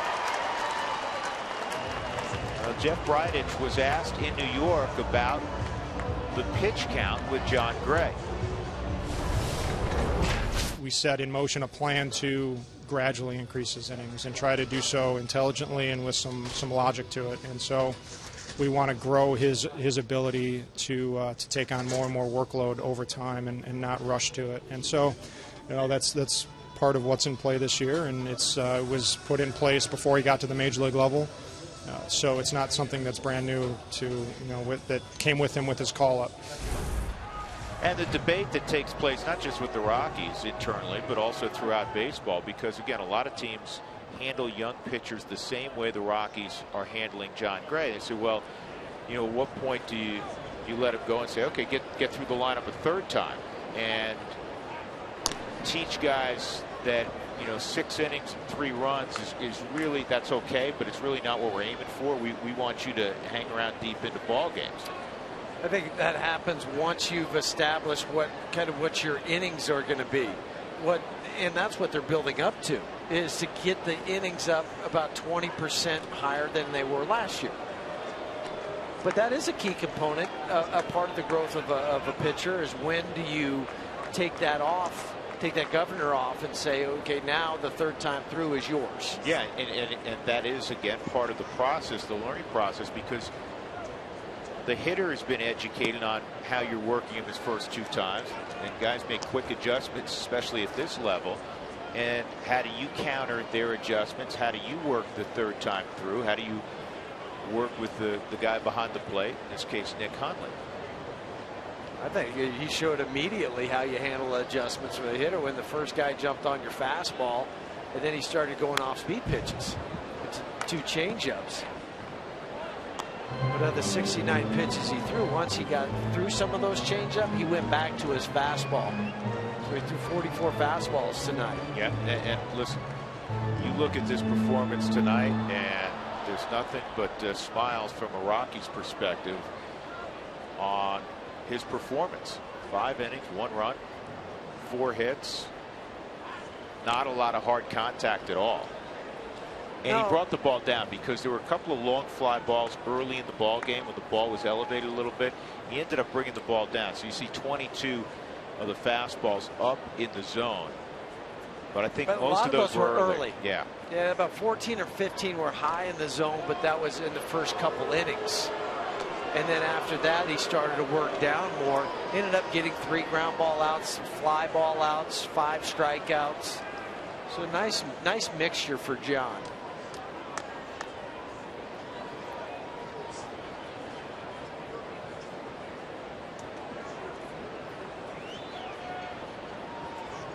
Blackman with 31 steals, started to go, stopped, and good job by Yonder Alonso keeping Amarista's throw from heading into the seat. So Reyes will switch places with Blackman, and that'll bring up Carlos Gonzalez. 2 outs.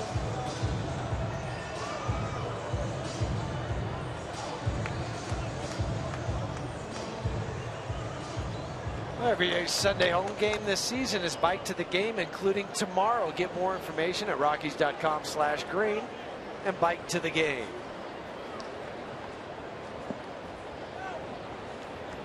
Carr goes 0 for 2, drove in a run with a ground ball to second his first time, then hit a little roller up the first base line. Takes ball 1. 4 for 18 lifetime against Andrew Cashner.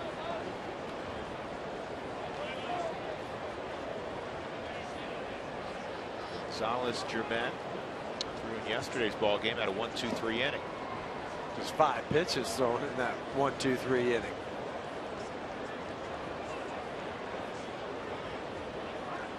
Reyes takes off. Norris's throw got him. Amarista applied the tag as he reached across Reyes. And the out call by second base umpire Lance Barrett.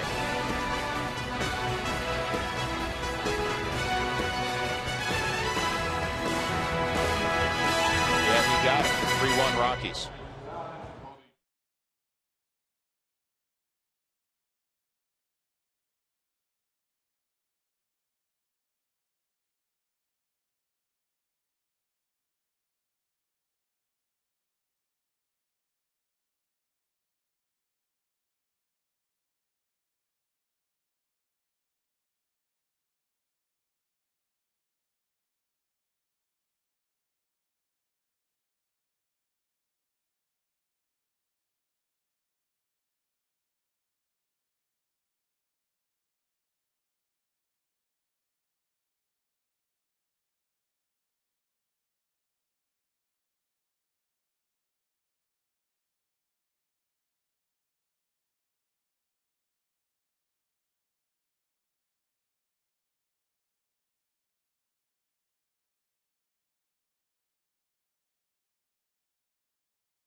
And I want to introduce everybody to Michael. Michael, we saw you last year in Chicago.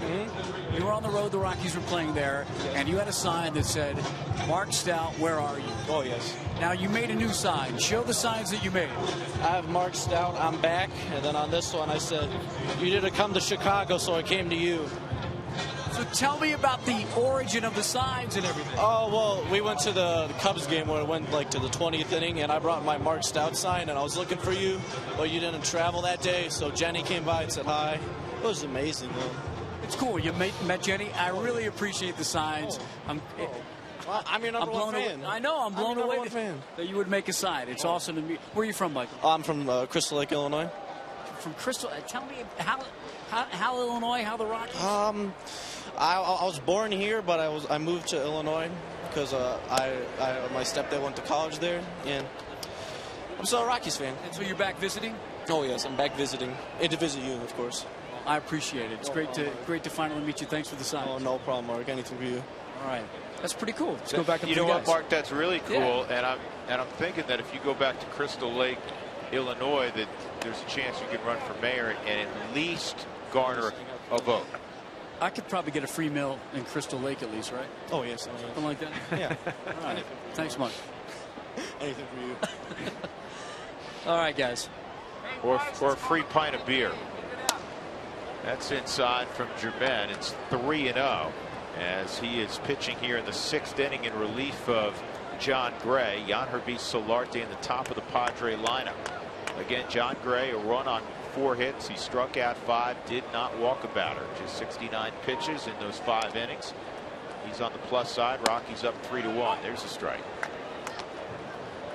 That's a good thing. He's a pitcher of record for a chance for a W. And Germain came in, as we referenced yesterday, quick and efficient inning, using his fastball and changeup.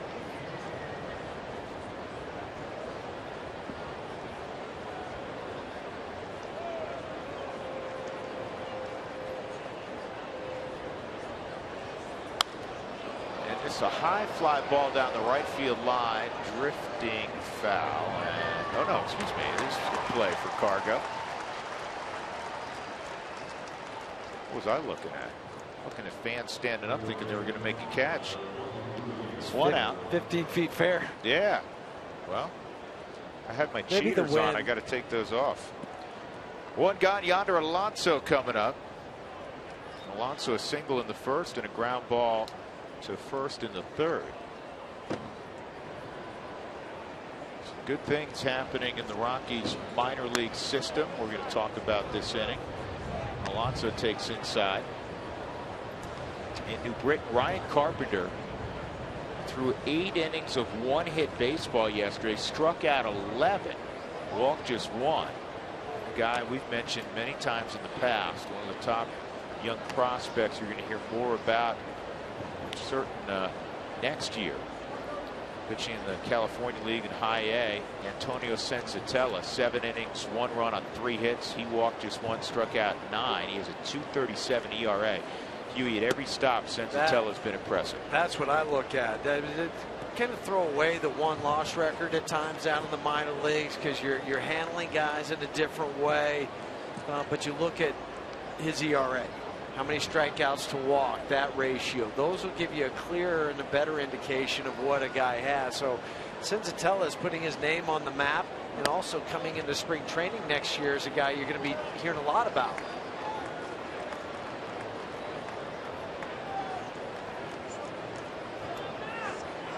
A 1-out walk to Yonder Alonso. That's a 12th walk allowed by Gonzalez in 19 innings. That's too big a number. And that brings up Matt Kemp. Kemp a sac fly in the 1st and then a strikeout victim against John Gray.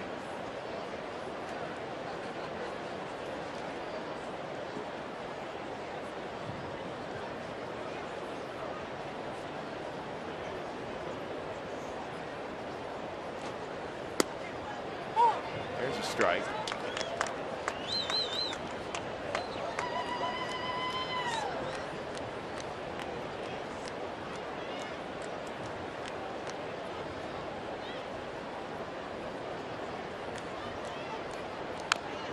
Good looking pitch. It's quickly 2 strikes on Kemp, star of the ball game last night for the Padres with the cycle.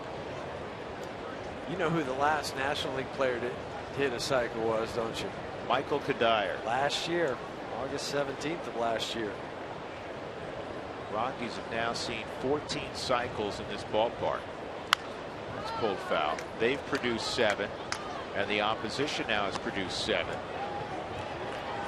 John Mabry, who eventually played for the Rockies, had the first back in 1996. Dante had the first for the Rockies. Napey had one.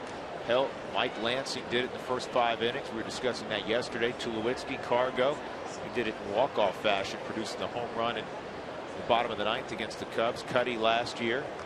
And earlier this year, really just a few weeks ago, Shin-Soo Choo. This is past a diving Reyes, a base hit for Kemp, and going first to third is Yonder Alonso, and now Gonzalez-Germain has an issue. Justin Upton coming up.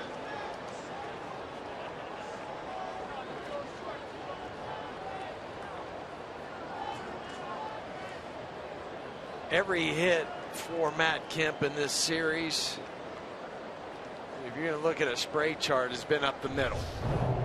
And another one, ground ball right past the diving Jose Reyes. You go back to his terrific years in Los Angeles.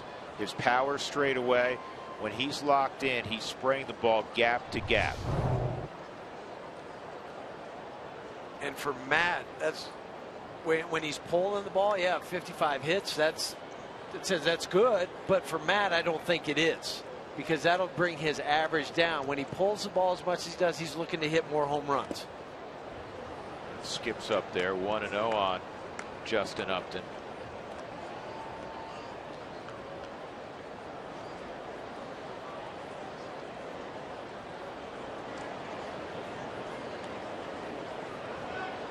Where will he end up next year?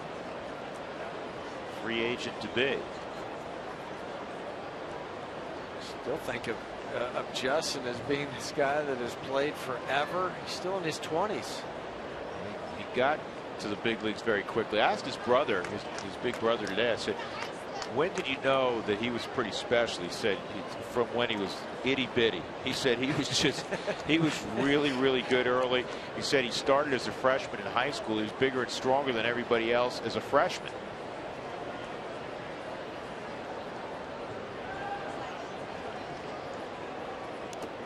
And that kicks away. Kemp will move up on the wild pitch.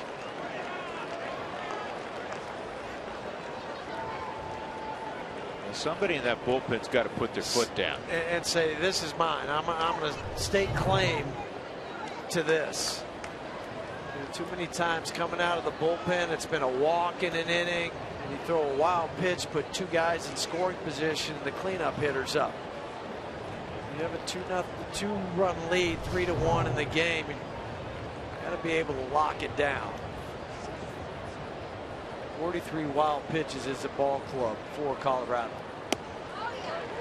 2-0 pitch swung on and missed. It's 2-1. Rockies tied for the third most wild pitches in the National League.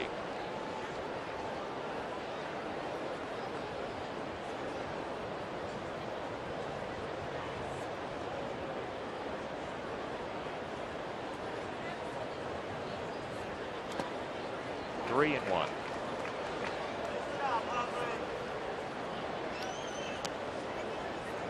Nobody warming up in the bullpen.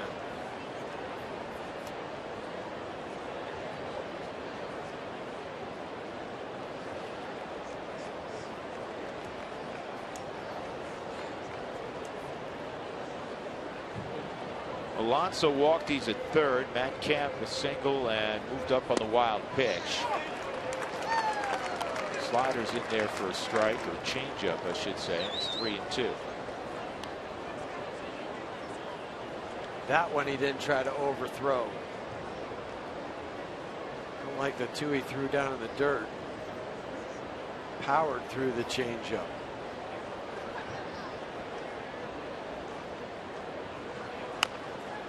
Slowly hit. This is going to be an infield hit. And it scores a run. It's 3-2. Justin Upton's a big man, but he can move pretty well. And by the time Nolan got to the baseball, he had no chance.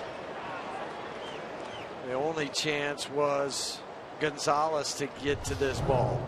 But he falls so hard off to the first base side, couldn't gather himself to get back over there. Justin Upton, we referenced how young he is, 27 to be 28 on the 25th of this month, so he still's got some wheels to get down the line for an RBI single.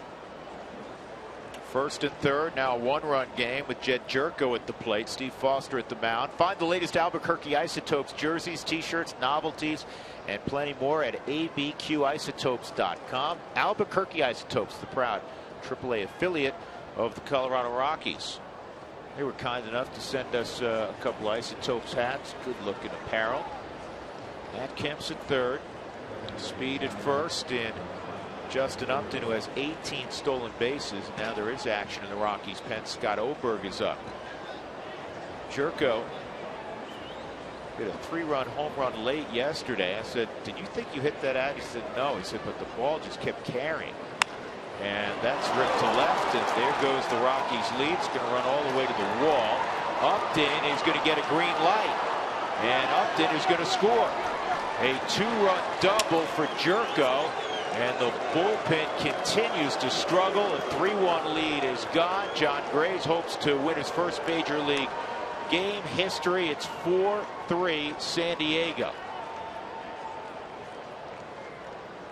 It's now 8 straight games for Jed Jerko to get a hit in. Second longest of his career. Heavy topspin chasing the wall. Justin Upton, ball in front of him. He's got his eye on it. And then just waiting from the sign and to go home from Glenn Hoffman, the third base coach. Rockies bullpen ERA moving up close to 5.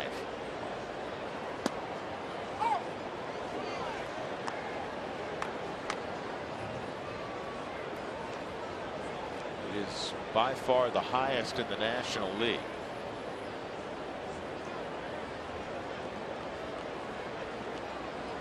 A 1 on Derek Norris. That's a strike at the knees. 0-2.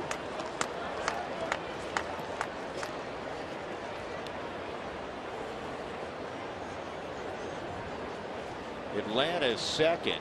There's only 3 teams with a bullpen ERA above 4. Shockingly, the Dodgers are on that list, and the Padres at 385. You really wouldn't expect those teams to be on the list. But the lead, one of the leaders at the top is the St. Louis Cardinals. St. Louis Cardinals ERA is less than half of what the Rockies ERA is.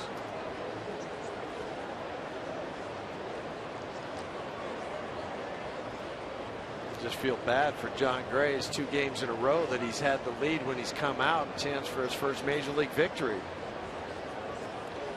The most troubling aspect of it is that there's a walk involved. You got Solarte on a fly ball, and then you give up the walk to Alonso, and then you were ahead of Kemp, and you give up a sharp single up the middle. Upton's hit was just unfortunate. He made a good pitch. Upton just hit a little squibber where nobody could get to it. But Jerko jumped on an early offering and pulled it into the left field corner. 4-3 San Diego.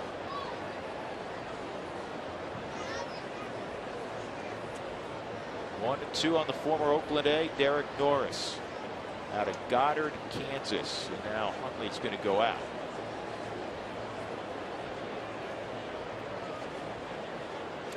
.24 pitches in for Germain. He had 3 ball counts and 3 of the first 4 batters he faced.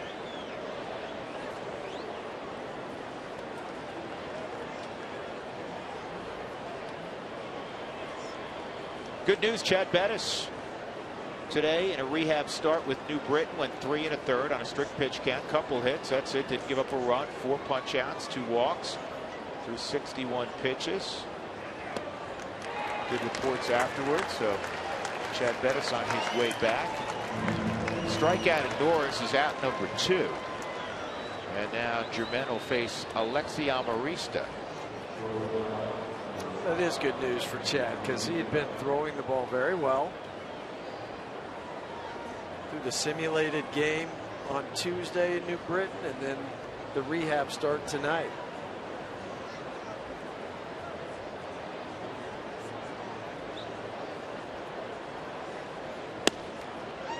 And a strike at 94 on Amarista, who's 0 for 2. Foul out, a fly ball to center field.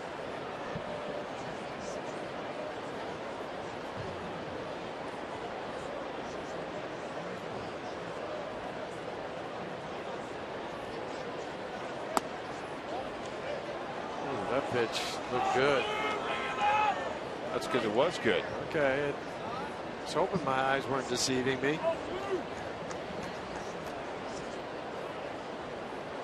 But when you're not consistently in the zone and throwing some 12 balls out of 27 pitches, you're not going to get those.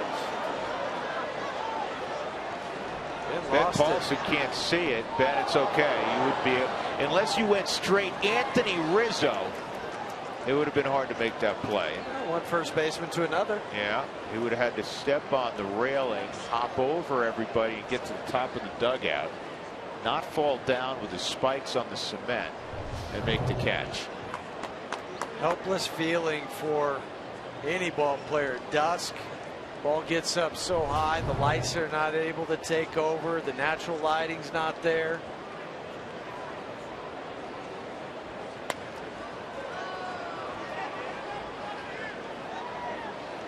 Split the end of the bat.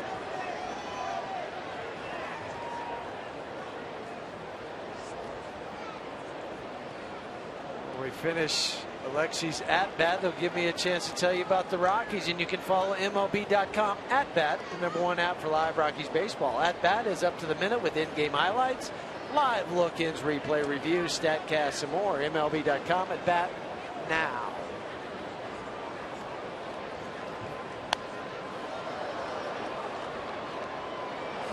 Another foul ball.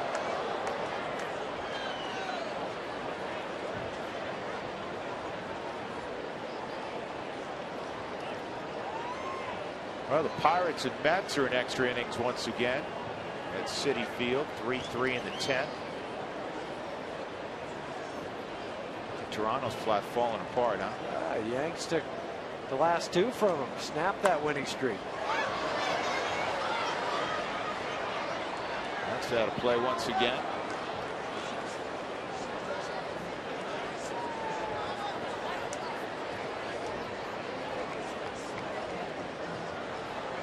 Cubbies on top of the White Sox, 6-2.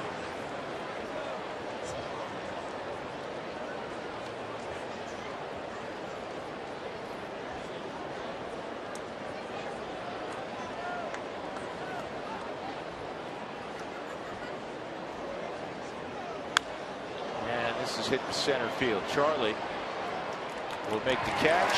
In the inning, 3 runs on 3 hits, and the Padres have gone from a 3-1 deficit to a 4-3 advantage.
Elegance in the cultural heart of the city by Jack in the Box. For a limited time, try the new Portobello Mushroom Buttery Jack with melted herb butter. Rockies now down a run as they hit the 6th inning. Cargo will be first, then Arenado and Ben Paulson. Andrew Cashner is still out there.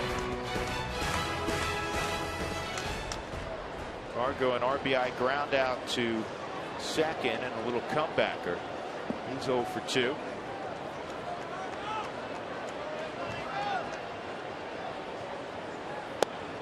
Sure, this has to give Cashner a little bit of extra life. 4 runs, that's as many as he's had scored for him in the last 3 games. Ado averaged just 1 run a game his last 3 starts.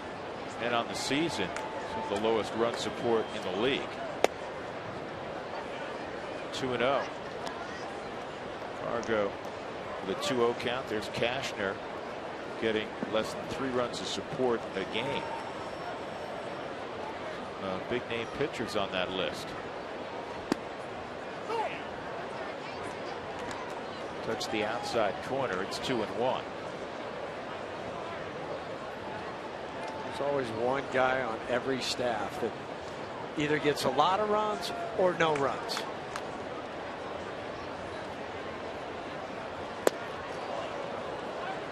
Margot got a slider, and it's 2-2.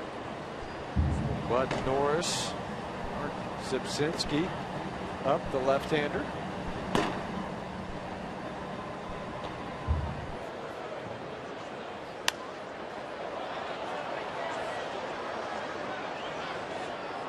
Two and two.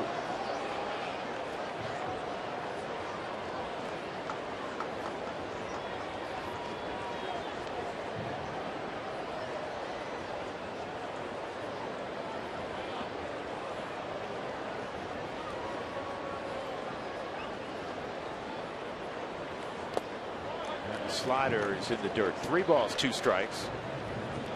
And the Rockies have lost 6 consecutive games to San Diego. San Diego's 8-2 against Colorado on the season. Next time the Rockies are in San Diego, that's to play that makeup game, so they'll play a 4-game set. It's Pat Murphy's team. Ball 4. So Cargo draws a leadoff walk. And that'll bring up Arenado.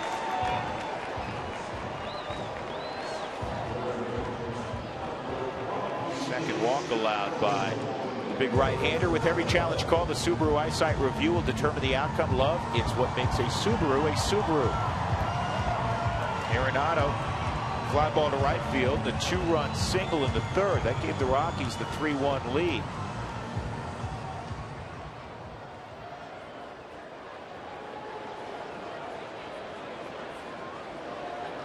Took Tyson Ross deep yesterday. Just the 2nd home run Ross has allowed to a right-handed hitter all year. Ross has allowed just 5 home runs on the season. There's Tyson.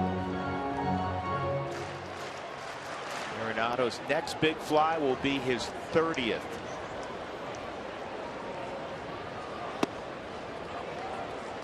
One and one.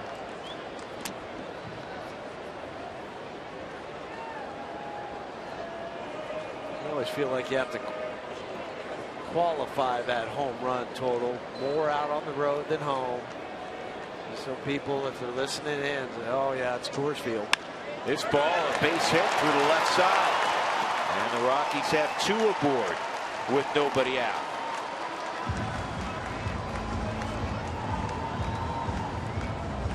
Yeah, Nolan last night had a 3-hit ball game. He's got 2 more this evening. Work not done yet. No, but when you get a sinking fastball up, this is what you should do with it. Hit hard through the 5-6 hole for Nolan.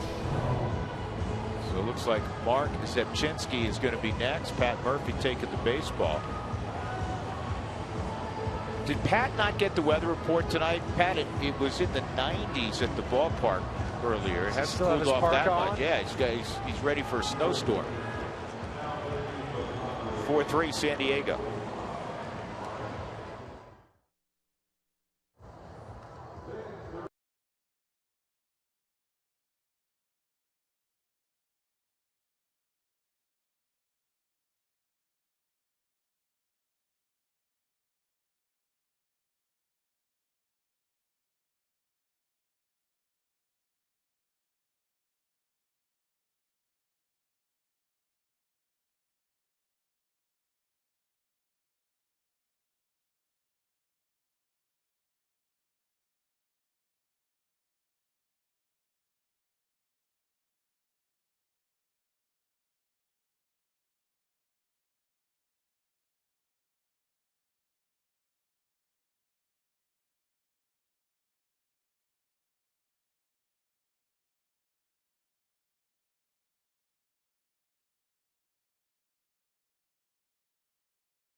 T-Mobile. That's a great look from the first base line of the ballpark. Get a lot of good photos every night on our T-Mobile Data Strong fan photo. Rockies have 2 on in the 6th inning, down a run. Mark Zepchinski was in the ballgame yesterday, in to face Ben Paulson. Well, it tells you for Pat Murphy how he thinks this game's going, because you're bringing in your left-hander to face the one left-hander. With the big left-hander, obviously, for the Rockies, Is at Carlos second Gonzalez. base. And you wonder, would you not hold him back potentially for 7th or 8th inning if Cargo were to come up? Especially with no outs. If there was 2 outs, maybe you could see it where you want to preserve that lead, because you know you're working backwards. You got Kimbrel for the 9th, and then you only have to fill in 2 extra innings. Yeah, I mean, the next 3 hitters for the Rockies are all right-handed, so it would appear that this is a one-hitter type of outing for Zepchinski. And if I'm Wall, I'm saying thank you. Yeah, now you don't have to worry about it later on in the game. The only lefty they have down in their bullpen. 1 ball, 1 strike.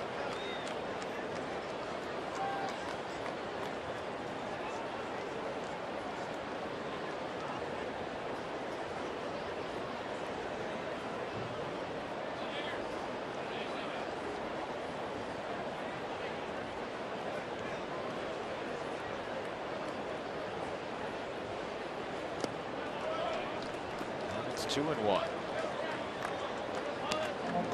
Mark drafted out of the University of California, Riverside. Now Riverside, lefties hitting .254 against the righties hitting .323. Another reason you got to believe that this is a one-and-done deal. LeMahieu on deck. Hits are even, runs are not. 4-3 San Diego. No errors for either team.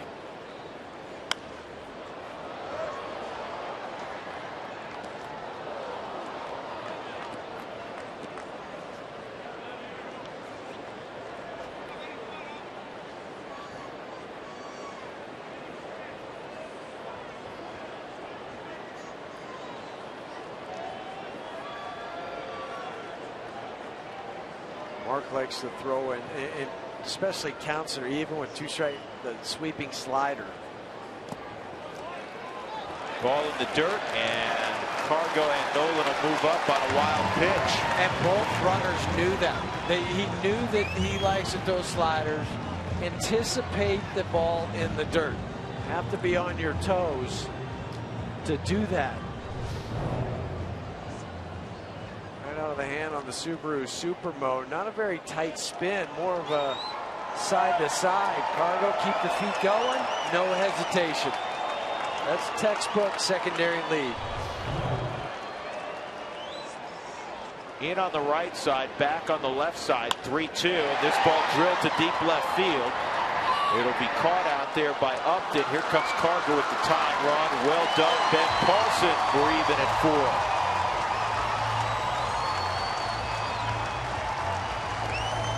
Ben Paulson with his 36th RBI. And 2 of the 4 runs the Rocks have scored tonight have come because you manufactured them. Happened in the 1st inning, now in the 6th inning. Walk, base hit, advance to the wild pitch, fly ball to left field. That'll be it for Zepchinski. Bud Norris will be next for San Diego, but first this timeout. Rockies and Padres even at 4.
former Rocky Michael Kadire. Then take a trip down I-25 to Albuquerque. And we'll check in on the Isotopes. Join Jenny doing some color commentary on 850 KOA. All this in the top plays of the week. That's tomorrow after the game on Rockies Weekly here on Root Sports.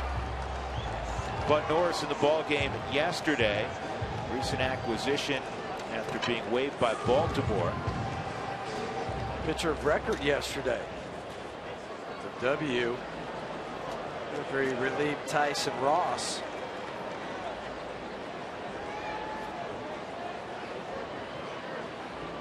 LeMahieu, a ground ball to short, ground ball to second. Arenado, the go-ahead run, is at second base. Strike one. One out. Nick Hundley on deck. DJ hitting from the 6th spot on the season, 372. Sitting over 300 wherever you put him.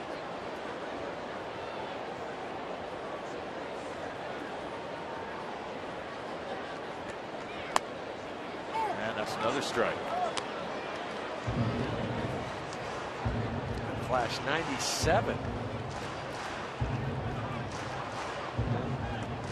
I don't remember Bud throwing that hard as a starter. Maybe he did because he was trying to pace himself. Huey, let me remind you, who doesn't throw 97? Well, I know, but he, former starter. No, I'm kidding. He was 92, 94. Yeah.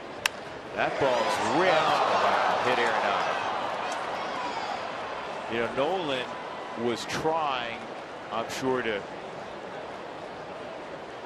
get in the way as much as he could of that ball and shield Alexi Amarista from getting a good look at it. The problem was he too got in the way, and once the ball strikes you on the bases, you're out. Running out there, he just didn't have time to react. He was looking back to see where it was, to see if he was going to block Amarista. The way that is scored, yeah, go ahead. Yeah, I mean, it's a put out for the shortstop Amarista, and DJ gets credit for a base hit. Nick Hundley with a chance for DJ to run at first base. Nick's 2 for 2.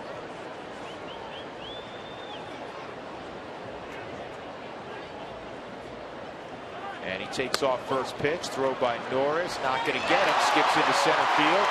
And LeMahieu up and moving to third. Nice job, DJ LeMahieu. That is his 18th stolen base of the year. Bud Norris, or excuse me, Derek Norris, the catcher, had thrown out 2 Rockies tonight, but he couldn't get the third. DJ with a quick jump at first, glances to see what's happening. Ball skips into center field. Keeps motoring on. Jericho got caught behind the bag, not in a good position to try to field that baseball. Really strange to be on that side of second base. 18 stolen bases for LeMahieu. Nick Hundley with a 1-1 count. 2 singles to right. One a line drive, one more of a bloop type.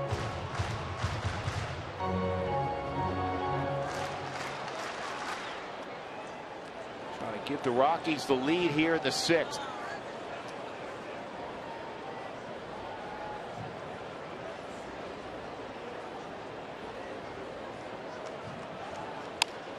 And a ground ball deep in the hole. It'll sneak through. Nick Hundley gives the Rockies a 5-4 lead on his 3rd hit of the night.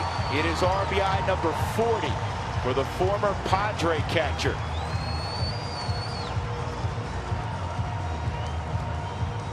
DJ, who had advanced to third on the air, gets some high fives in the dugout, trots home from third base.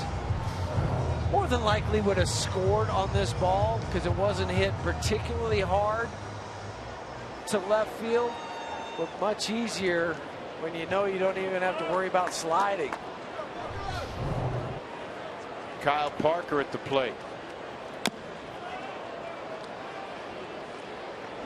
5-4 Colorado. So with 2 runs in the inning, they've retaken the lead.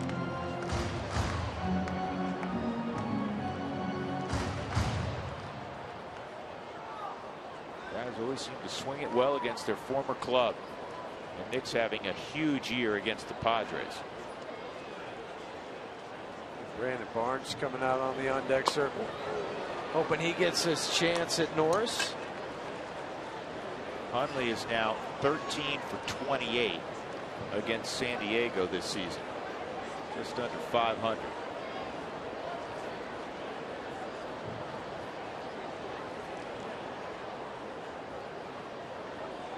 Got the average to 304. Parker strikes out to end the inning, but the Rockies come up with a pair of runs, and we'll go to the 7th with the Rockies out front 5-4.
Rockies up 5-4 as we turn the page to inning number 7.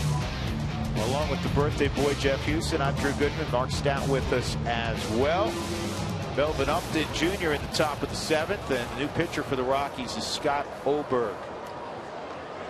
Chance for Scott to, as you said earlier, put his foot down.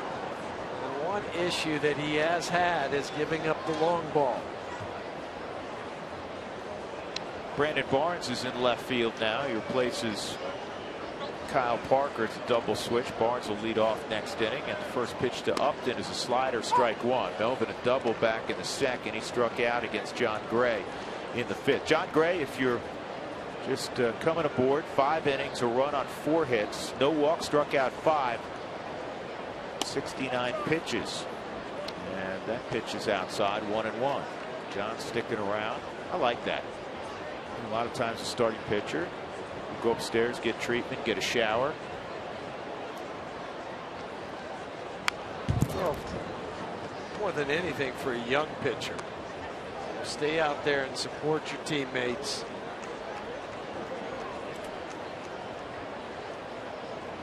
You can always learn something about this game just watching.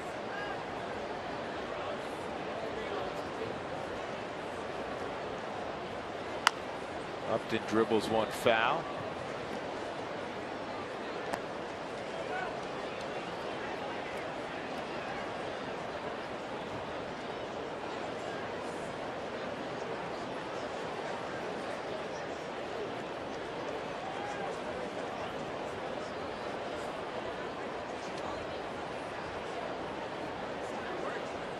And that just missed.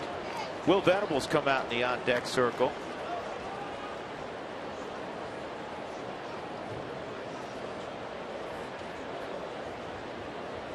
Will pinch hit last night.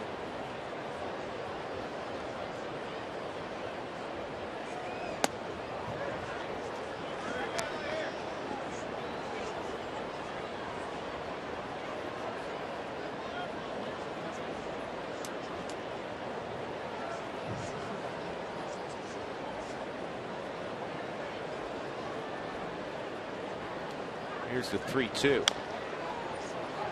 Bouncer that Arenado is going to cut off and make a fine play to throw out Upton. One out. Will Venable coming up earlier this afternoon. This was great to see. Tyler Chatwood coming back from his second Tommy John surgery. The first came in high school, through a simulated game, and came out of it feeling great. Big step today for Tyler Chatwood. And a bunch of his teammates were out there watching. Mike McHenry in the middle. The big guy in the blue shirt was Adam Ottavino, who's coming off Tommy John himself. So he has something to look forward to, the chance to get back out on the hill for the first time in a long time. And it's very impressive that he had so many people come out and join him. They know how hard it is, what a lonely job it is when you're rehabbing, another hour spent in the training room by yourself. 0-2 on Venable. And for Tyler, it's his second Tommy John surgery he's trying to come back from. David Hale on the left, Chris Russin, John Gray all intently watching the ball game. We're wondering about David Hale. More than likely he'll be the starter on Tuesday. Has not been officially announced yet. Nice job there by Oberg. He strikes out Will Venable. 2 outs. Well, the first 10,000 fans through the gates on Sunday, August 23rd, will receive a Jorge De La Rosa bobblehead. Get your tickets to the game against the Mets today. Right here, Drew. And look, and if you look carefully at his fingers, he's throwing the splitter. He's already got the splitty he's working. Got the split change going. He's coming out from the side here, getting ready to throw it. It's going to be a swing and a miss. Look at that. That's a good looking bobblehead. It is very nice. Pinstripe action going on. And there's the real Jorge De La Rosa.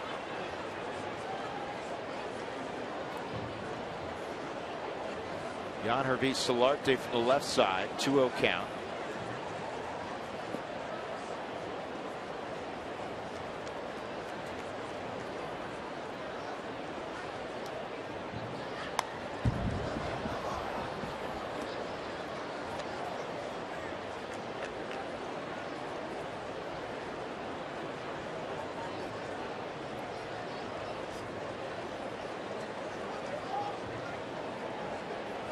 Happy 50th birthday. Thank you, Jesse. To former Wyoming star and current Root Sports star Jeff Hewson. Wait a second. Thank you, Are Jesse. you telling lies again? No, just leave it at that. Thank you, Jesse. I You appreciate celebrated it. that birthday like a decade and a half ago.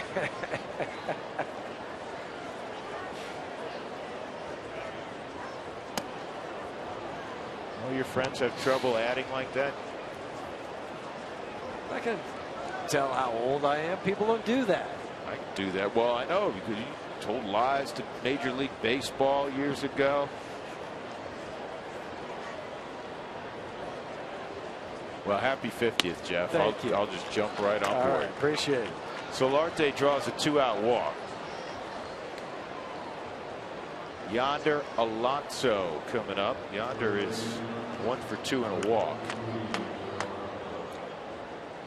You know, earlier we were showing a picture of, maybe it was when we were showing Jorge, or maybe it was when we were showing Chatwood. That's Brian Buck. You may say, if you follow the Rockies, you'd like to know who we show on television. Brian Buck's one of the strength coaches for the Rockies. He's worked at the minor league level, and here in the second half of the season, he's up working with Gabe Bauer. This ball's hitting the air to left field. Barnes out there, he makes the catch, and that's all in the 7th for the Padres. Stretch time at Coors Field. The Rockies ahead 5-4.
I was talking to Brandon Barnes earlier today because it was CSU day here, and Mike Bobo, the new head football coach, threw out the first pitch, and he said, I can remember Sonny Lubick and his son Mark Lubick sitting in the cafeteria and then in the library at Catella High School in Anaheim trying to recruit him to play football at CSU. Well, I wanted to show you something unique. This is a CSU baseball jersey that Mark Knutson brought and let me borrow today. Mark played at North Glen High School here in Metro Denver, and then he went to CSU. He was drafted by the Astros in '83 in the 3rd round. And I know, Jeff, you played against Knutson. I know you played against him in the majors and the minors, but what about collegiately with Wyoming and CSU? Oh, there's always a big rivalry between Wyoming and CSU. It's a pretty spiffy uniform. It goes way back. Yeah, Mark and I also played in the same town in the summer in Beatrice, Nebraska for Bob Steinkamp in semi-pro baseball in the Jayhawk League. Beatrice, Nebraska. About 40 miles south of Lincoln, so you don't have to Google it and look it up. Beatrice.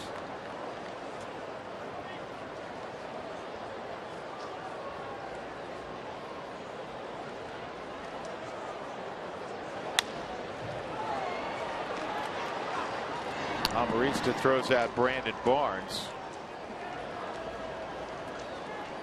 Kevin Quackenbush is on the hill for San Diego. He was closing games last year for the Padres. Been with the Padres a long time.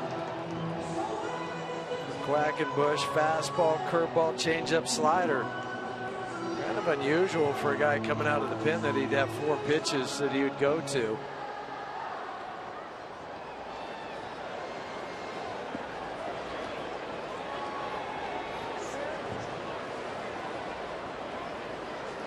Charlie's had a good ball game, 2 for 3, double in the 1st, single in the 5th.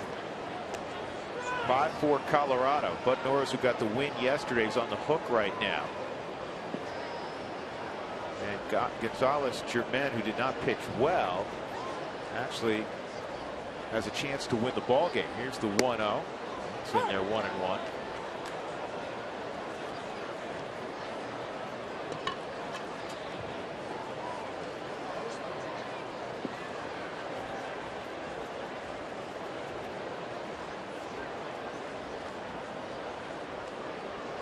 And Charlie drives this to center. Another hit.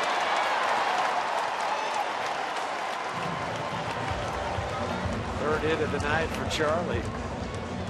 The day after every Rockies victory, get 50% off your online order at Papa John's. The promo code is ROCKSWIN at papajohns.com.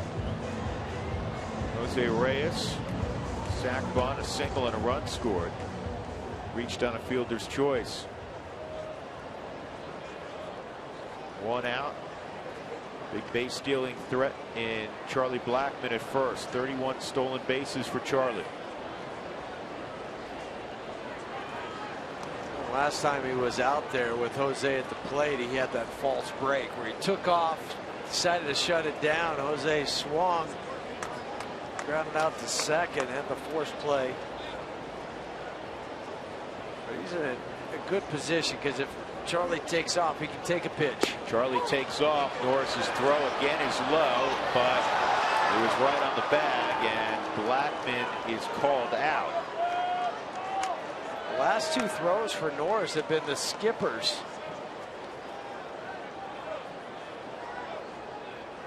See that on AstroTurf, but not on grass. Both times when it's skipped, it's come up in a good position for the fielder to try to make that play, and Amarista gets it, but he was in a different position. Remember where Jed Jerko was behind the bag? Amarista's more in front or towards the front of the bag.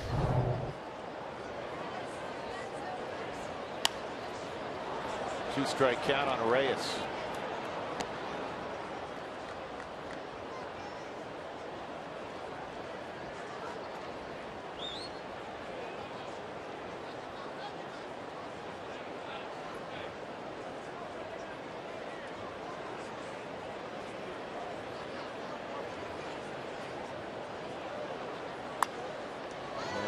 Popped up shallow left.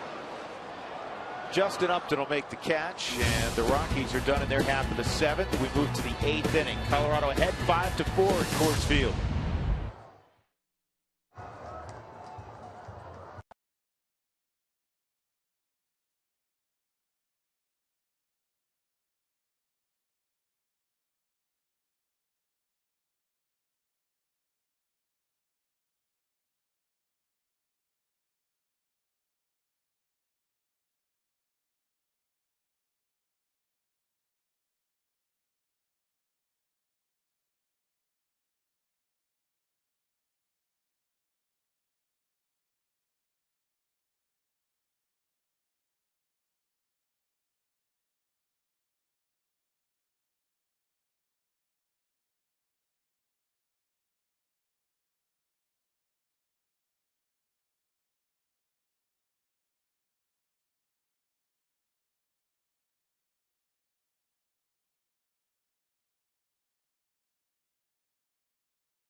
Look back. Nolan Arenado gave the Rockies a 3-1 lead in the bottom of the 3rd with that 2-out single. John Gray was outstanding. 5 innings, allowed a run on 4 hits. Didn't walk a batter, struck out 5, only 69 pitches. And then Nick Hundley gave the Rockies a lead with not that hit, but this hit to the left side. DJ LeMahieu scored, and the Rockies, who were down 4-3, retook the lead with that single. 5-4 is where we stand. We go to the 8th inning. John Axford is on for Colorado.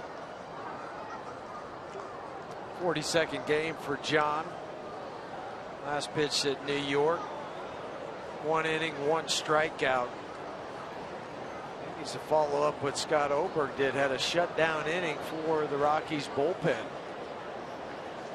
Hold it here. You had the tough meat part of the lineup for San Diego. 3, 4, and 5.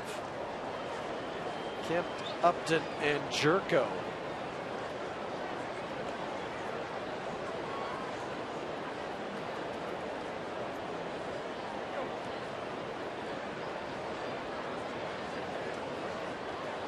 Matt Kemp.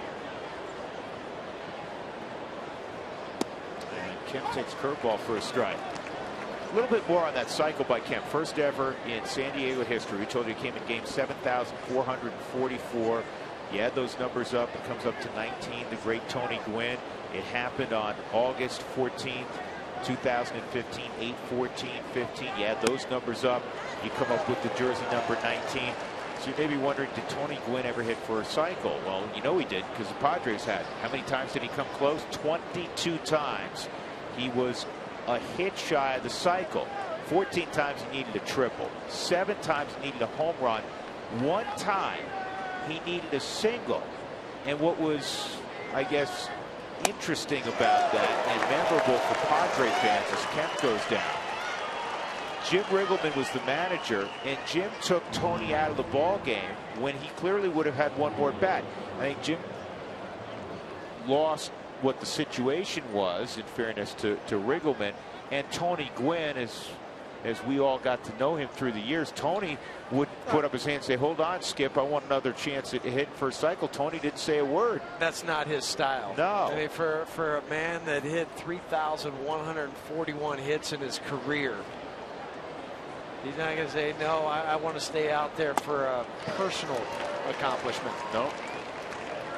So number 19 came close on 22 occasions. but never did hit for a cycle. He produced a whole lot of other great records. Mr. Padre. Justin Upton, 1 for 3, an RBI single in the 6th inning, an infield hit at that. So I'll give you a second to think about this. The youngest player to ever hit for a cycle and the oldest player to ever hit for a cycle. Minnie Minoso. No, it's been in recent history.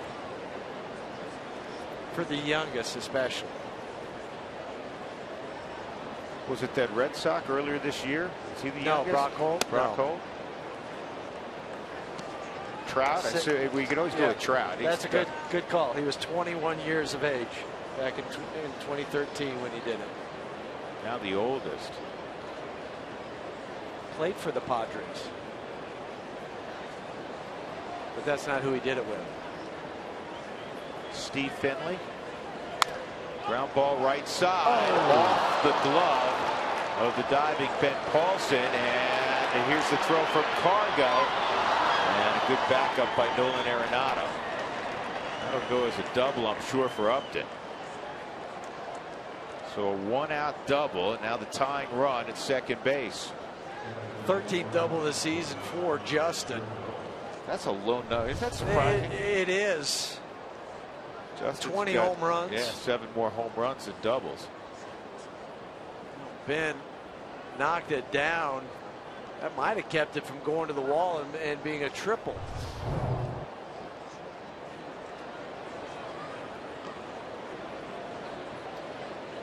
Jerko, 2-run double to left in the 6th inning. He had 4 ribbies last night.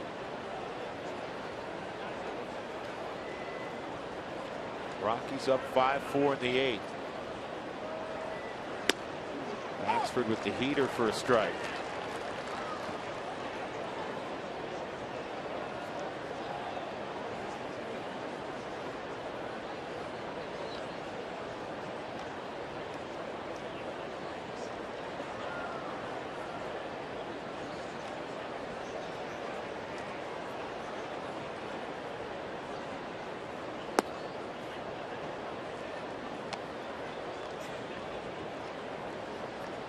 Ball, 1 strike. For John, during some of the struggles, as we look at the score, Boston and Seattle. Jackie Bradley in that game, Boston with 22 runs. Jackie Bradley, you want to talk about a day. Jackie Bradley went 5 for 6, scored 5 runs, had 7 RBIs, 14 total bases. Oh, they got Upton. He tried to take off. Axford had delivered the baseball, and they got him in a rundown. Get him running full speed. That's a big, huge. One more big out. You're talking about the tying run in the 8th inning, and look at Pat Murphy's face and Dave Roberts' face. You just the old inside move worked. Yeah, you can't get picked off there. I know Upton's trying to get to 3rd with 1 out, and this way it puts the pressure on the Rockies defense. But you're still in scoring position at 2nd, so you get a little bit of a gift. Goes is caught stealing. 1, 5, 4, 1. 2 outs. Jerko at the plate. 1-1 count.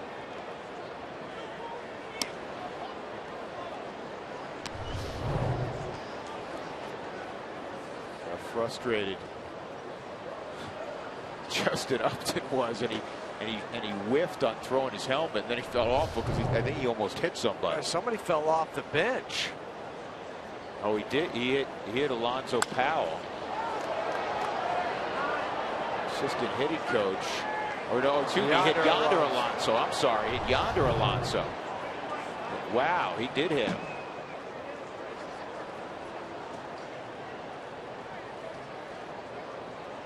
Sure, you've seen some things in the dugout where guys frustrated and they end up either hurting themselves. Well, and then he gets frustrated. Yeah, because it hurts. It does. And you fall off the bench after getting hit in the back of the head with the helmet. Now you got 2 guys feeling awful. Then you have the checking on him for concussions now.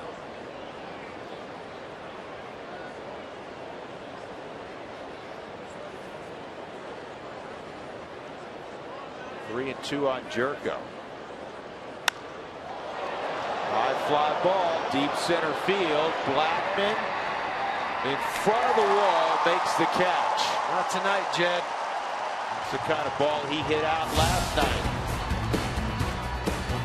5-4 Colorado. They hang on to that one-run lead.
Book your low fare now at southwest.com.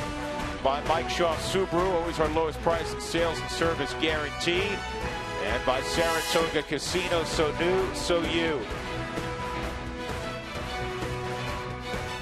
Well, that unfortunate event in the dugout, a frustrated Justin Upton trying to toss his helmet, and it slipped and hit Yonder Alonso. Well, Alonso has to go upstairs. He's out of the ball game, and that forces a number of moves. Norris comes from behind the plate. Derek's now at first base, and Austin Hedges is behind the dish as soon as he can get all his gear on. That's what the delay is.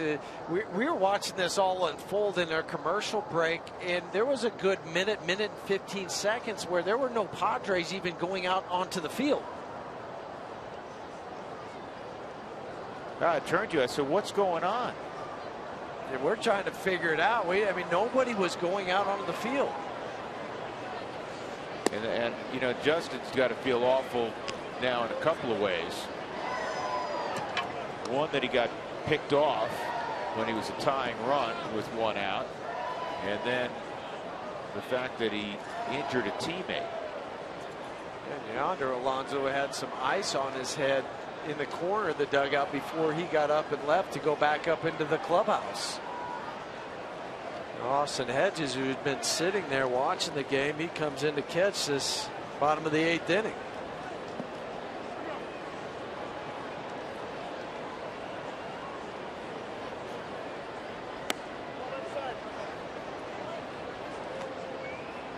Ball one on Cargo. For Kevin Quackenbush, who's his second inning of work. First inning, he had Derek Norris to throw to. He has to change catchers. So real quick, the oldest guy to hit for the cycle, 1991. Wore pinstripes, also played for the Angels, the Padres. Reggie? No, Dave Winfield. Dave Winfield. Good memory. He was 39 years of age. He gave me enough hints. He gave me enough hints. Ground ball to second base. One out. You want to be at Coors Field when the Washington Nationals come to town. It's Tuesday through Thursday, August 18th, 19th, and 20th. Get your tickets today. Bryce Harper, Max Scherzer, Ian Desmond.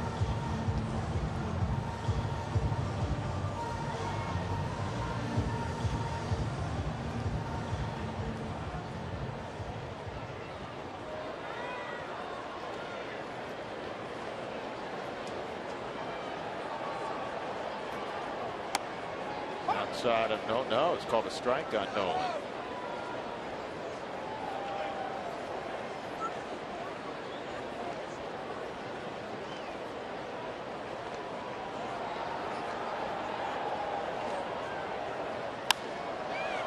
This is popped up. Jed Jerko will make the catch.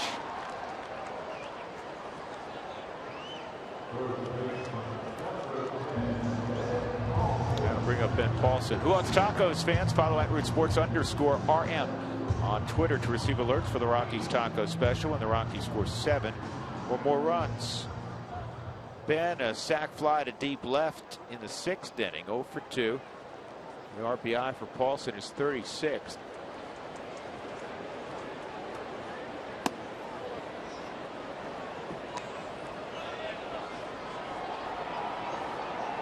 Some crazy things happen in that last half inning to finish that story on Jackie Bradley Jr. with the 2 home runs and 3 doubles in the 22-10 win for the Boston Red Sox. Gives you an idea of how fine a day Sean Green had several years back when he produced 19 total bases, because 14 total bases, he had 2 home runs and 3 doubles. It's a career day. Sean Green, the 4 home runs, a double and a single, 6 for 6 at County Stadium in Milwaukee for the Dodgers. And King Felix started the game for Seattle. King Felix's ERA his last couple of times out has skyrocketed. 3-1 on Paulson. How about Ben now? 36 ribbies in less than 230 at bats. I'd like to know how many are at those late inning RBIs. Many of them. Many of them, right.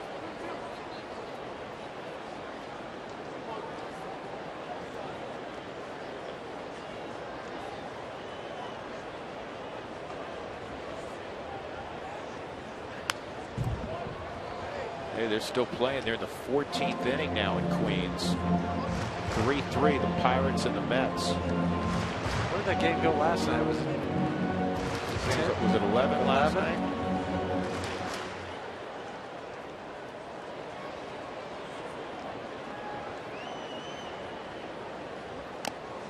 Another foul ball.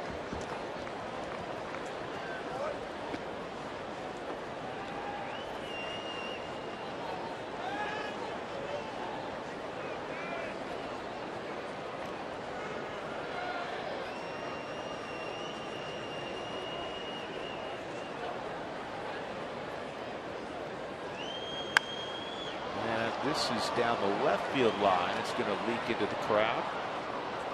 You know what team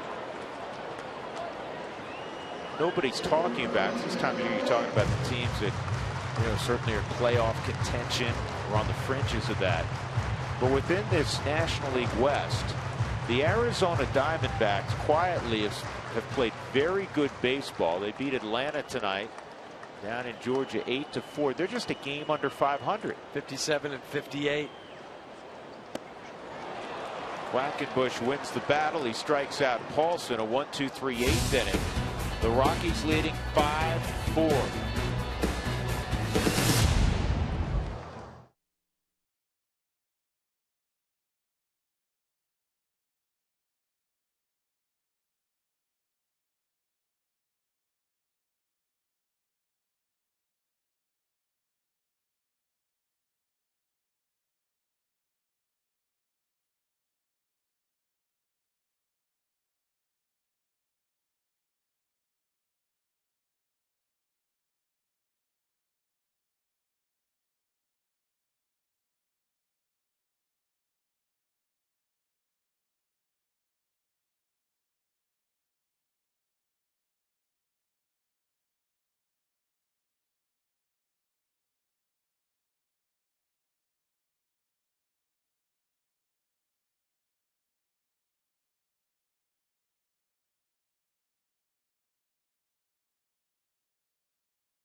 of the 9th. That means the Toyota postgame show right around the corner. Hopefully we'll be talking about a Rockies win behind John Gray giving 5 strong innings. Yeah, we're going to look at Gray's anatomy. We're going to dissect his start and what it means for the rest of the team.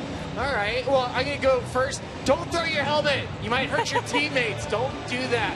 We're going to do a little Who's Your Padre. Nick Hundley, 420 average against his former team right now as they go ahead RBI. And speaking of Nick Hundley, we have to say happy birthday. Yes, Jeff, it's your birthday, so happy birthday. But we've already said that. We have to say happy birthday to Allie Hundley. You share a birthday with Nick's 2-year-old daughter, so we gave her a nice little gift today. Absolutely. Nick was terrific today. In fact, Jenny, thank you for that segue, because our Jimmy John's delivery of the game provided by Allie's dad. Nick Hundley 3 for 3, the go-ahead ribby in the 6th inning.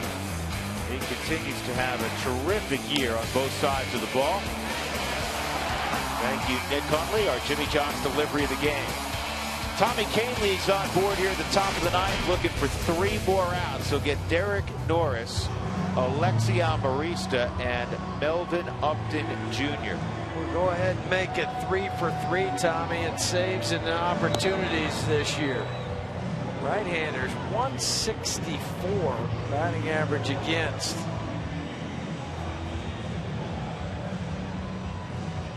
We'll count up how many changeup he throws tonight. We've seen him throw 4 in a row. We've seen him have sequences where it's like 8 out of 9. Sometimes that's because he can't command the fastball. The whole key for Tommy, as you know, is getting ahead for any pitcher. But when he's got himself in trouble, it's when he's walked guys. People just flat out do not square him up. Derek Norris, an infield hit, 1 for 3. Corey Spangenberg looks like he's going to pinch hit for Alexi Amarista. 5-4 Colorado in the 9th. Trying to snap a 6-game losing streak against the Padres this year. Fastball misses, ball 1. First time for Derek Norris to face Tommy Kahnle. That's the guy, Spangenberg, who's 2 for 2 and a home run against Tommy. That's why he's on the on-deck circle to pinch hit. Outside corner, 1-1.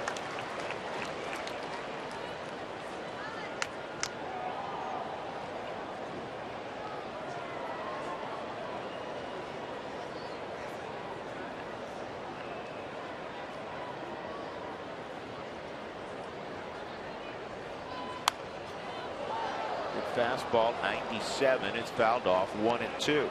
Nick's giving him a nice low target, really setting it down below the knees.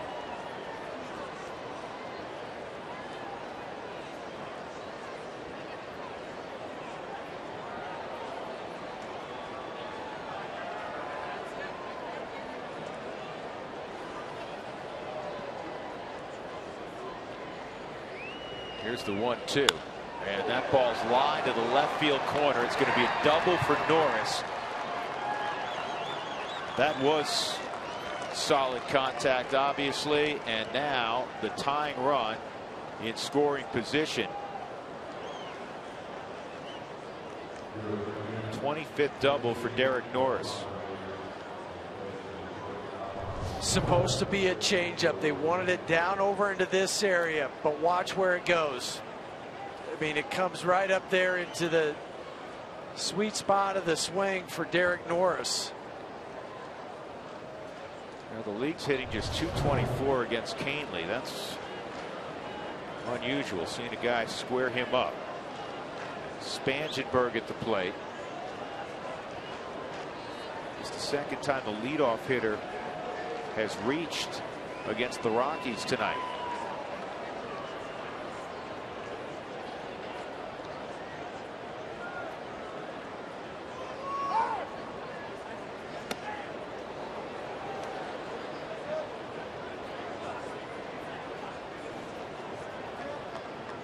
Tommy has the ability, like a lot of closers, to get out of situations like this. He has 37 strikeouts in 29 plus innings, so he can get strikeouts without guys being moved along on the base paths.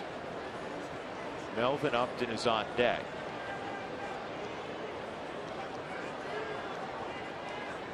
And he lays down a bunt. And Canely got him at first.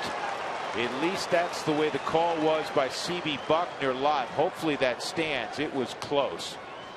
Spangenberg can run. Yes, he can. He can really run. And Pat Murphy's standing out on the field as if he's going to ask for this to be contested. You know what? He's safe. He's safe, and they will go to the headsets. He can really move. Yeah, he went and touched the bag on the front side, just like you're supposed to. It's time for a Subaru review. Whether you're on the road or at the game, everybody could use a second set of eyes.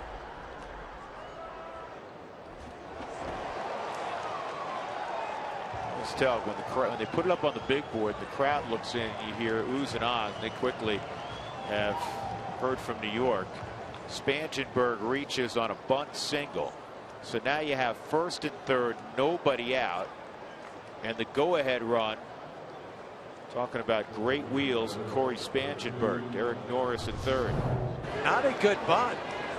Back towards Tommy, he picks it up, but Spangenberg just outruns the baseball.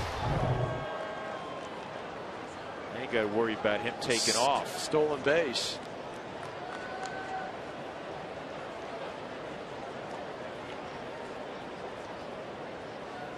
Upton at the plate.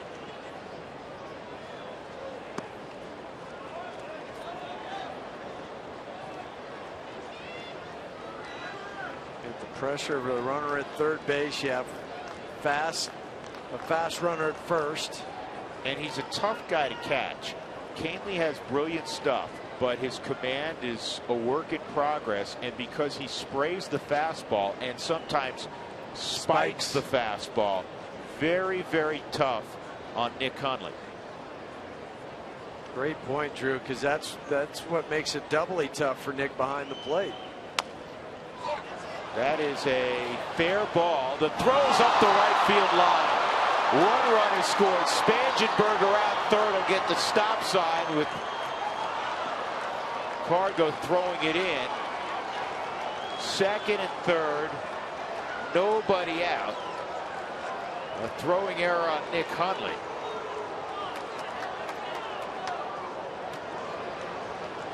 Well, it's funny. I'm looking at that from our vantage point. Dan Iasanya, the home plate umpire, looked like the ball was foul, at least from up here. Walt Weiss is coming out. Let's see where this ball is. It doesn't matter that it starts in foul territory. Where is it when he picked it up? Is it still on the line? Yeah, it looked like it was still on the line. And Dan is a half a step behind, looking right down on the line, on the baseline.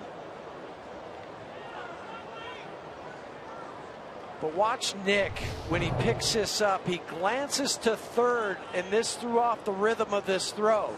He'll come around, still looking, see him glance over the shoulder, and then Nate gave another glance instead of picking up the target. That's what caused that ball to sail for his fifth error this year. Yeah, that was well described, Huey, because I think he also glanced at second. He was looking all over the place. Yeah. Brett Wallace, who played for Pat Murphy at ASU, is at the plate pinch hitting, and he drives this to center field. One run is scored. Upton will stop at third as Blackman was quick to the baseball. And now the Padres have a 6-5 lead, and there's still nobody out. Boy, this has happened in a hurry. Heartbreak. Brett Wallace, 6 for 25 coming in as a pinch hitter with 4 RBIs. Add another one to both of those totals. Infield in, out of the reach of Jose Reyes. Everybody froze until they saw it land in the outfield. And Spangenberg, who had reached originally on just a bunt base hit, trying to sacrifice the ball.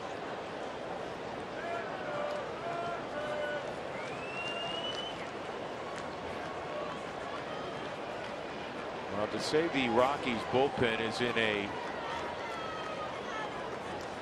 tough spot over the last several weeks would be a grand understatement. You're also not helped by any defense. I mean, you have the throwing error down the line to score one and put two other guys in scoring position. It's been a rough period of time. And now you're not only down a run, but you're going to have to work some magic not to be down a couple of runs. It's first and third, still nobody out. And a guy named Kimbrel warming up in the Padres bullpen.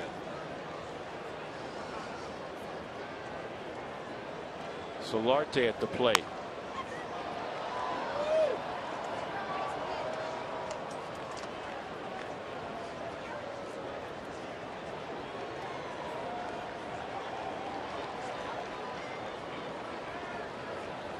It seems like a long time ago. John Gray left after 5 innings with a 3-1 lead.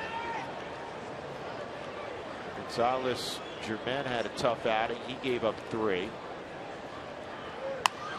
And this ball's hit in the air to deep right center field. Blackman gets there. Upton cruises home with the 7th Padre run. Solarte with his 42nd RBI on the sac fly.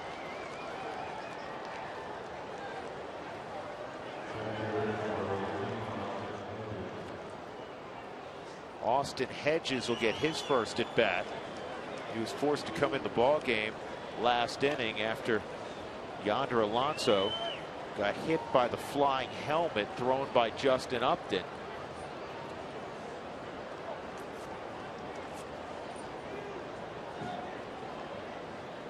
Hedges started the ball game last night for San Diego and was 0 for 3. He was pinch hit for late. And this is a bouncer to deep short. Reyes makes a nice play. We'll get the force out at second. They're 2 gone. Chopper to the backhand of Jose. Knowing you're not going to get 2. So he makes sure that he has a grip on it before he throws to second base. DJ just pops off the backside of the bag. Act like a first baseman. Get that lead runner. Don't try to turn something that's not there.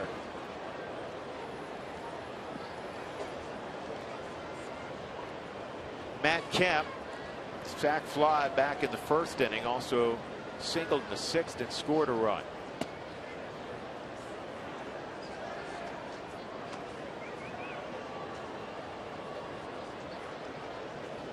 Padres this year, when they score 5 or more runs, 35-8.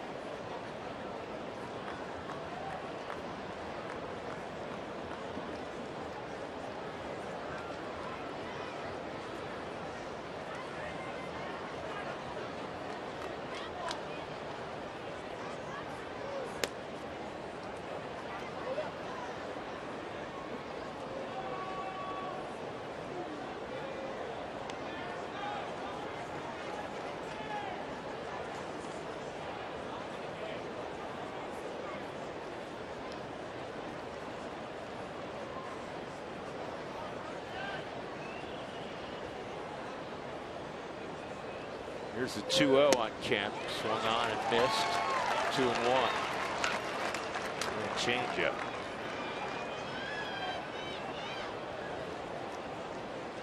Kemp with an 8-game hitting streak. 379 during the streak.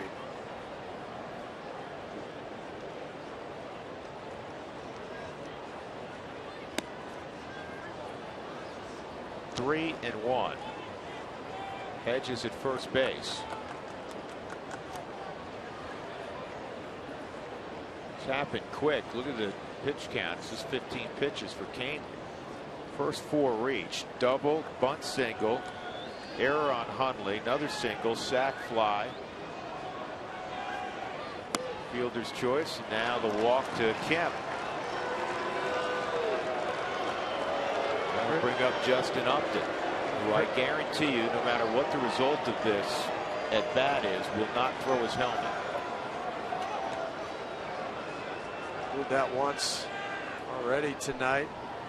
Christian Bergman, he's ready to go. He's just standing there throwing the ball in the glove because he's been loose for a couple minutes now.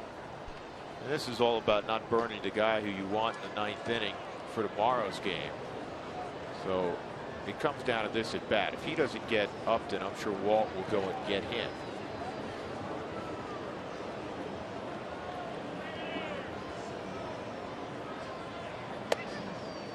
Ball 1. Upton had the double with 1 out in the 8th inning, and then tried to steal 3rd, and he broke a little bit early, and on an inside move, John Axford picked him off. And then when he got back to the dugout, as he was walking toward the bat rack, he was so frustrated that he had got thrown out in a 1-run game.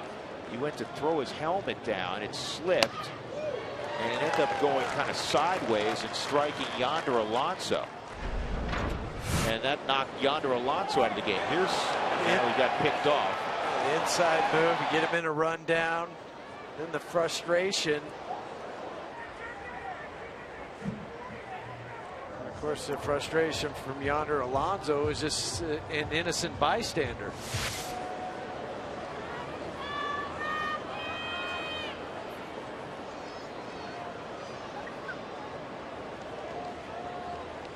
One.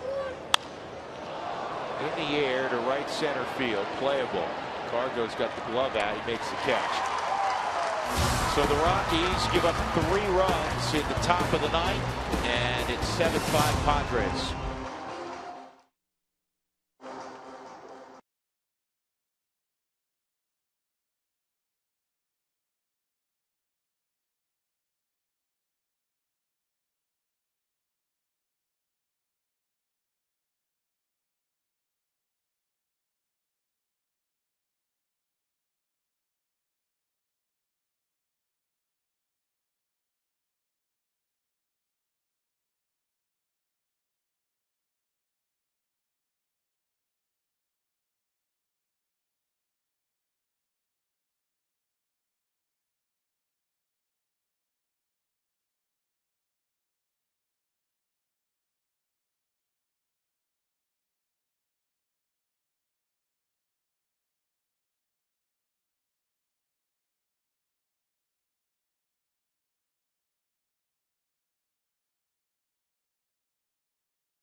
Inning for the Rockies and Tommy Kahnle, and now Craig Kimbrell has the baseball. The Rockies will try to rally against one of the top closers in the game. Our CenturyLink link to what's next. We're showing you Chris Russell because he'll be on the hill starting tomorrow. He'll be opposed by the former 20-game winner and Ian Kennedy. Ian Kennedy, Chris Russell tomorrow right here on Root Sports. Bottom of the 9th inning, DJ LeMahieu will be first. Kimbrell will make his 48th appearance. He finished the game yesterday, did not receive a save because the Padres had a 4-run lead. He gave up a hit to Nolan Arenado, struck out Ben Paulson, and an otherwise quiet 9th inning yesterday. 32 saves, that's 3rd most in the National League. Mark Melanson of Golden has 36. Trevor Rosenthal, also has 36. For Craig, he had 11 saves during the month of July. That was the highest total in the major leagues. And DJ fouls off the first offering at 97. Defensively, Clint Barvis comes in. Amaristo is pinch hit for.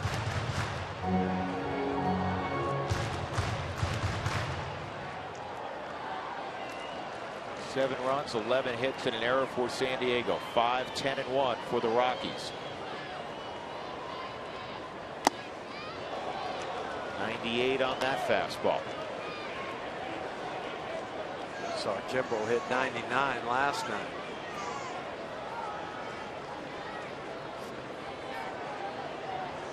Now we saw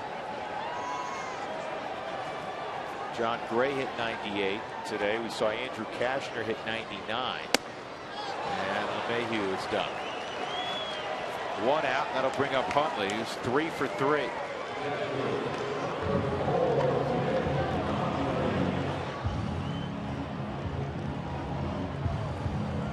Daniel Descalso will pinch hit after Huntley.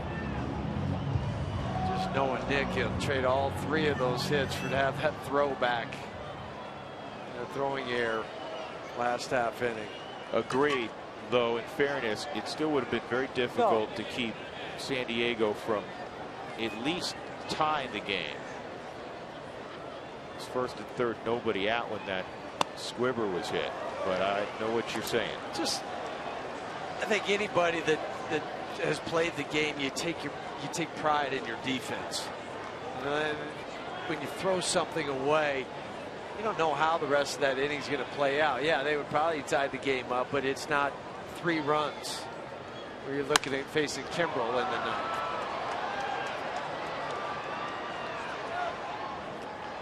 Nick's behind 0-2.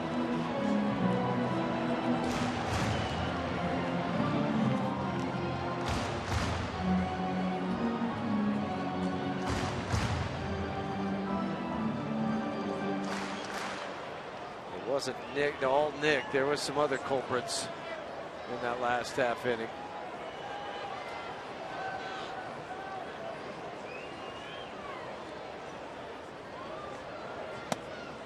One and 2.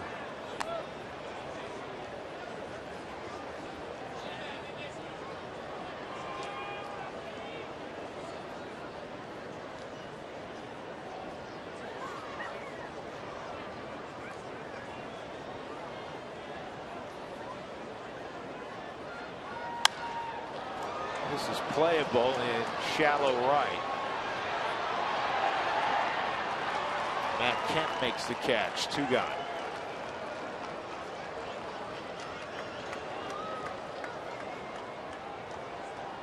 Daniel Descalso will step up.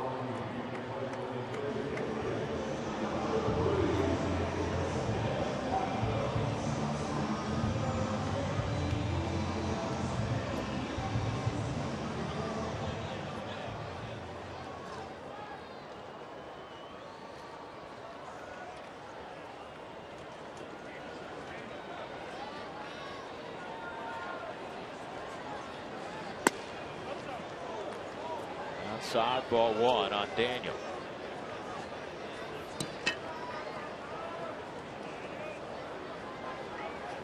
That's just demoralizing, Jeff, in that you had a lead, you gave that away, you come back to take the lead again, and you can't hold it.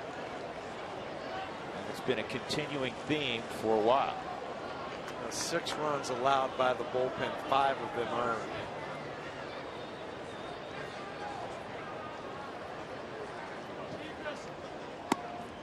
2-1.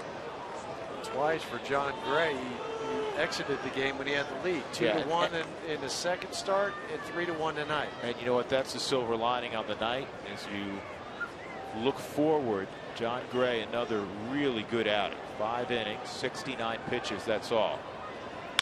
This is on the ground to short. Barmes had it go underneath, and you can see that coming. That ball kind of played him. Yeah, played him. And in between Hop and a rare error on Barmes.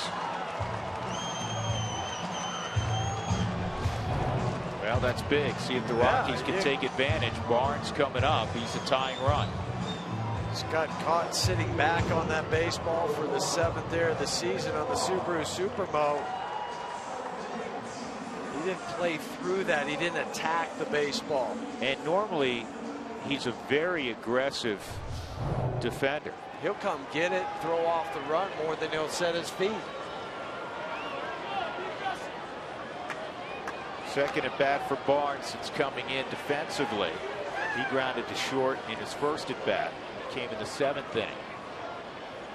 Barnes has a home run this year. This is a chopper to third. And that's the ball game. So the Padres come from behind with 3 runs in the top of the 9th. They defeat the Rockies for the 7th consecutive time. 7-5.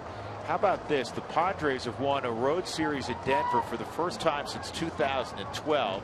And in fact, they've won a road series against a divisional opponent for the first time since the 3rd week of June last year in San Francisco.